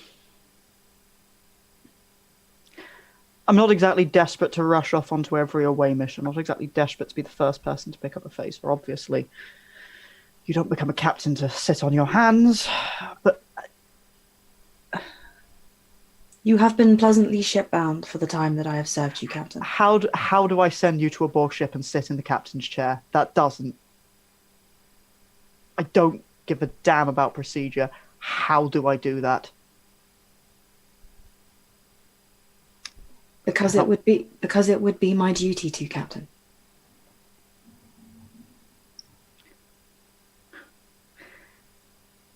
This is the Borg. They do start by taking everything away, don't they?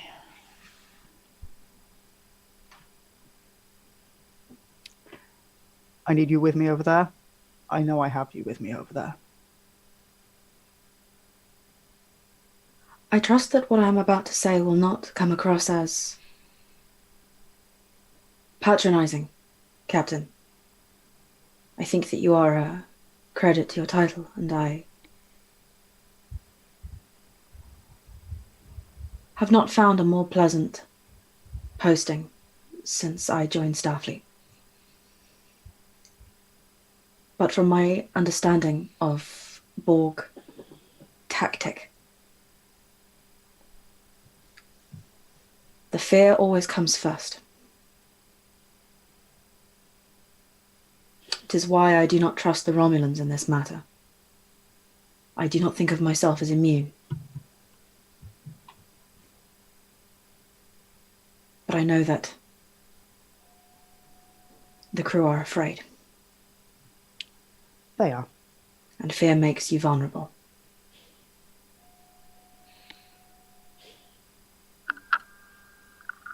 Must be reminding them the fate of the galaxy in their hands didn't help them focus up, but Quite. Perhaps then Simply another away mission.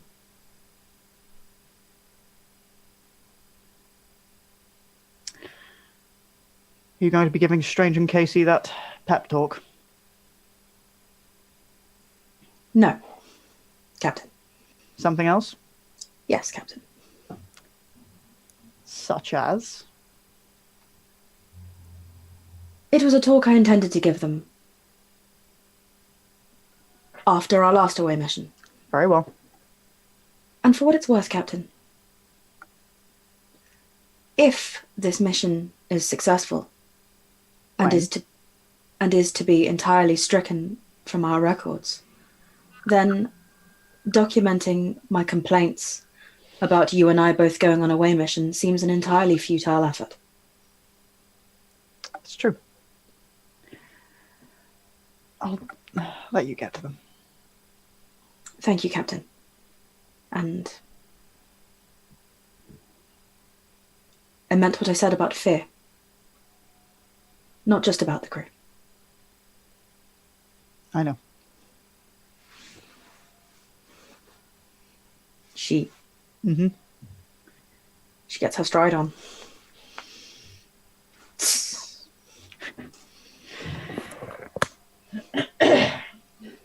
I think you still have the narrative beats. Oh yeah, I was walking in and just letting you two Yeah. sweat for a second. Okay. Lieutenant Strain, Ensign Casey, I will be brief. I do not require a response. Several department heads have noted that you two do not work well together on away missions. You let your petty differences get in the way of the overall mission, and fundamentally, it stops today. I know that you will take this job seriously. I know that as department heads, you have no choice. However, let it be known that it has been noted. And not only the captain, but I will be on this away mission with you this time. And it is not only a matter of our life or death, nor the Romulans. I expect the best of you, and I know you will deliver. But I do not expect to have this conversation with either of you again. Dismissed. Heads out. Strange wordlessly gets out. For the sake of just capturing this, Casey's the first out the door, and will stop in the corridor and turn to face Strange. So they have a moment, and he says, "The commander is right. It should be put Yes. behind us," and he will extend a hand.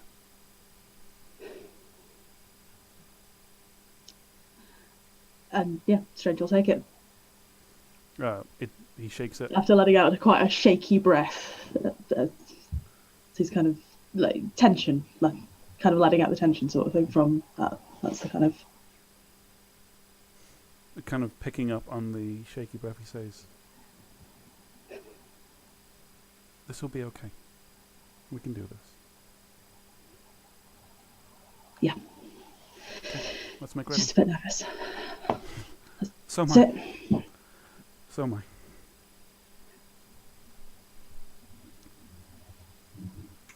Get ready. Yeah, I guess Athan goes Yeah. back to talk to Major Vlanis.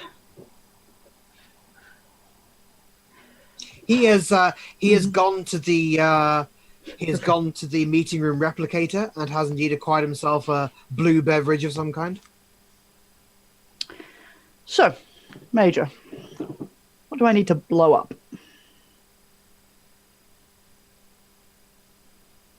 It's 17.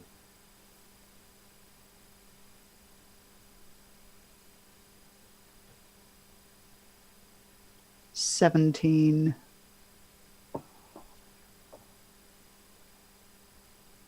17 of my crew, not 18. One of them will have already taken his own life.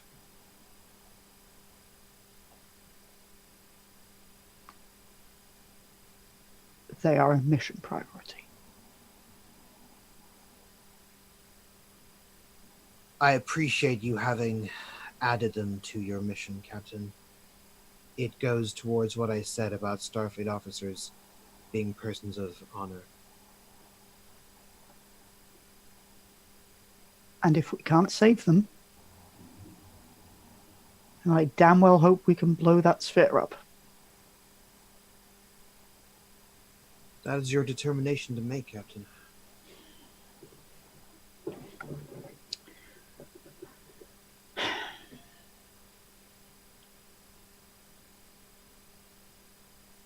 The mission. Mission. I can furnish you with enough details of the inner layout of the Meraxis and access codes to get to the sensitive areas. There is only one answer to this mission, Captain, and that is a high explosive. I recommend, since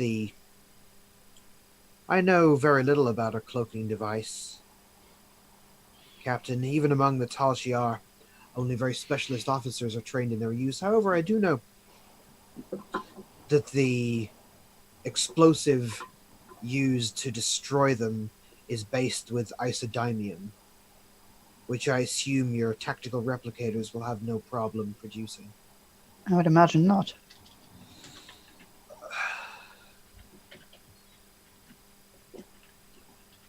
You will need a fair quantity of it. Enough to make sure that the device is obliterated, but not enough to destabilize the ship altogether. After all, you will need to get beyond the sphere's inner shielding if you'll be beamed back to the Iskandar. We will bring enough, just in case. I would suggest at least 2 isotons of yield. That may seem excessive, but I'm sure I don't need to impress upon you how important it is that the destruction is an atomization.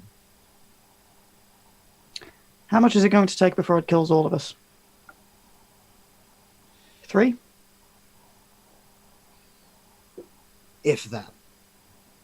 Bear in mind, my ship is very badly damaged. Any disruption to the EPS relays and the whole ship's gone. We'll bring 3 just in case. I wish I could go with you. I understand. You would be invaluable. I would never, treaty or no treaty, treason or no treason, Captain, it pains me to burden a fellow officer with such a grim task. And if it were possible for me to go alone and achieve this mission, I would have encouraged you to escape with all warp speed. My first officer would make it very clear that that is a highly illogical response. Well, then suffice it for me to say, I consider it a shame that I will not be able to enter your actions into my log. I know that my own commanders would look more highly on Starfleet as a result. I will settle for there being a Starfleet for them to even think of when all of this is done. Well put, Captain. I am going to need to be furnishing some of my crew with just how to get there. This is for nothing if I immediately. I understand, Captain, and I apologize for my superciliousness earlier. This goes against my instincts and training, you must understand. Mm-hmm. We were only very recently allies, and I commanded the Meraxis at the Battle of Cardassia. So I know the value of that alliance. Otherwise, I would not have sought you out this time. If there is perhaps one favor I might ask, Your crew are a very intelligent group. I'm Yes. sure they've guessed that the piece of technology that you are coyly referring to is a cloaking device. I would imagine so. If you would allow that guess to go no further than a cloaking device, that might make things a lot easier for all of us. I don't think they need to know more than that. Frankly, you could explain it to me its intricate secrets, and I'm not entirely convinced I'd understand them. I have not been made privy to them, Captain. As I said, on a Romulan vessel, any Romulan vessel, only one officer knows the inner workings of a cloaking device. I have no doubt that they will figure it out. I am not intending on, well, mysterious piece of Romulan technology. What else is it going to be? As you say, it is perhaps our defining technological achievement. Just as yours are these remarkable food replicators. More than food. About to replicate a large amount of high-yield explosives. Well, perhaps. But I'm no judge of explosives, only that this is, if I didn't replicate this beverage myself, I might think it was the real thing, Captain. It is, for all intents and purposes, the real thing. Except, of course, synthahol is, hardly provides quite the same inner warmth. Well, it's a little bit too easy right now to will that away. Very good. I'm going to make my preparations. I recommend that you, well, make sure that Dr. Boroff has cleared you, and otherwise I am going to say that you are welcome on the bridge. Your information may be invaluable should we remain in contact with the Iskandar. A Starfleet captain's bridge is their castle, Captain. The gesture is meaningful to me. Well, a little bit of quid pro quo there, I suppose. Well, thank you, Major. I'm going to make ready. The very best of luck to you, Captain. Thank you. So I will get up, get out onto the bridge. Where's poor fucking Kantos?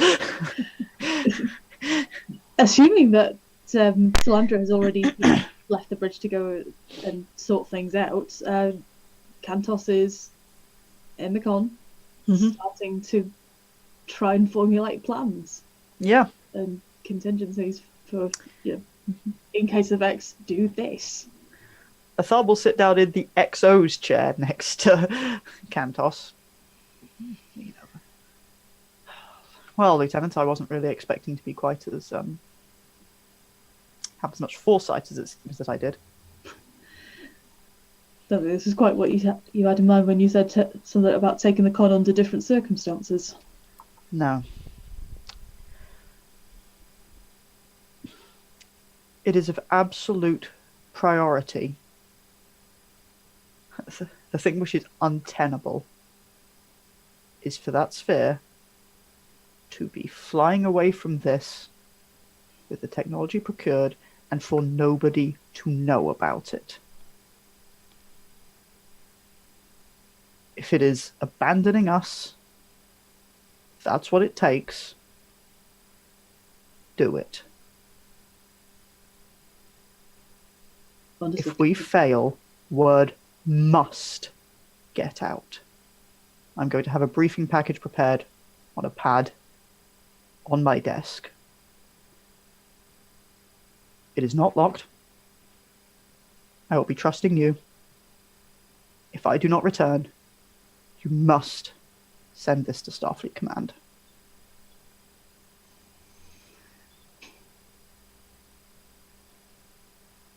I can't.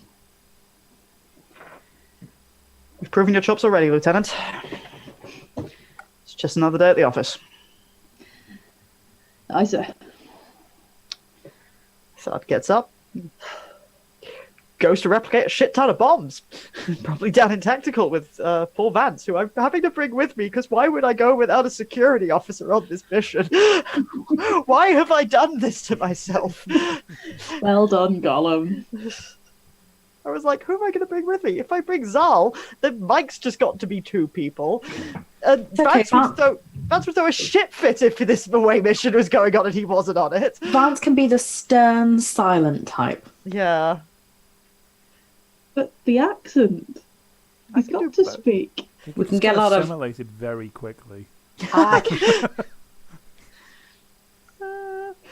All right, yeah, I think we probably just have a prep and cry montage, Mhm. and then we're good to go. yeah, there's a sort of montage of everyone getting ready, and it's all very. Lieutenant Kantos, there is a Romulan on your bridge now. Oh, I forgot to tell Kantos that.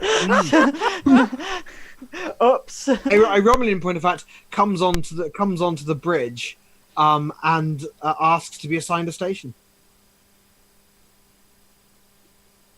Aside a station. Please. I'm going to go ahead and assume that the captain's giving you permission for that. Your captain, to be clear, gave me permission to be on the bridge. I do not require access to any of your ship's vital systems. However, readouts of the away team and their tricorders would be very much appreciated. Very well. In that case, since what you're probably going to be most useful for on this bridge is going to be information, since you've seen this before us, pull up a chair. And they point to the XL's chair. I am entirely at your command, Captain Kantos.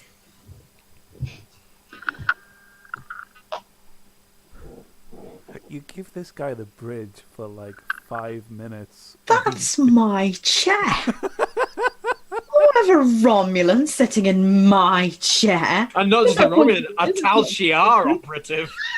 That's my chair. We're going to need to get it valeted after this. With his big old shoulders.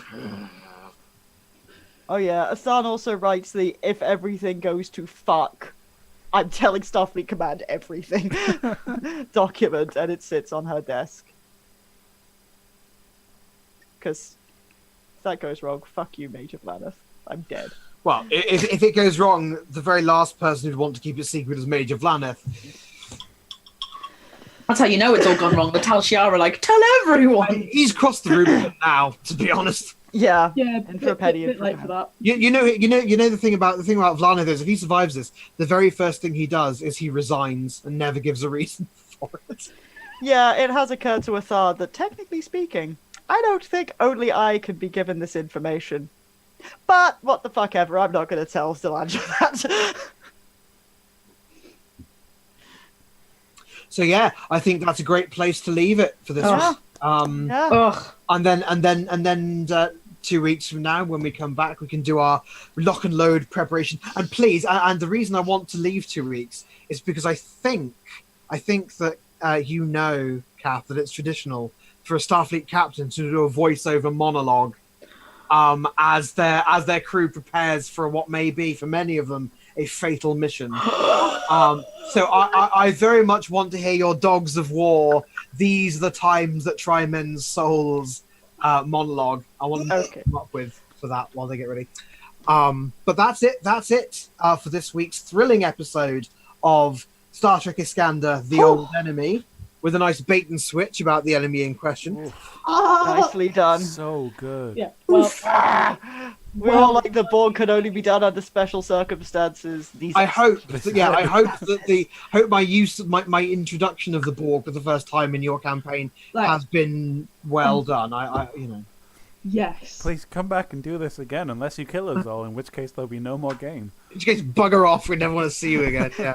I'm glad you can rely on Star Trek characters, because it could I be am, like a thought. I blow up the ship immediately. What about the 20 people aboard? No, you said No. blow it up. Oh, okay. I am fond of the Borg and the Romulans in equal measure. So I have been looking forward to this for some time. But yeah, thank you everyone for joining in and watching. And if it's not taking the steam away from Praxis, can I do the trash stuff? I know it all by now, I think. Oh my god, do you want me to link you to the Patreon page? Yeah, sure. Yeah, do it. Drop the Patreon in there. So Iskandar will be back 2 weeks hence for part 2 of The Old Enemy. 1 week from now, however, we will be resuming our Dragon Age campaign under the Sapphire Sun. In the meantime, there's lots of other trash stuff to check out. Sassy Dragon and Sunny Kitty are always doing really awesome stuff on their channels, games and art games. I don't know, that kind of thing. We're going to go now, but one of our auxiliary trash, Socky, is running a stream immediately after this. You should all go and show your support, show the colours, because that's great. Bonus trash. Bonus trash. And now that I have plugged Stocky, I'll plug myself. I'll be on Thursday night for what will be, I think, the finale of my Vampire the Masquerade Bloodline stream. Bonnie! Bonnie the Bruja, her tale will be coming to whatever end I choose for her. But in the meantime, thank you to everyone who's been watching, and let's get ready to throw some trashies out for our patrons, which I've just been sent a list of, and I think it's accurate.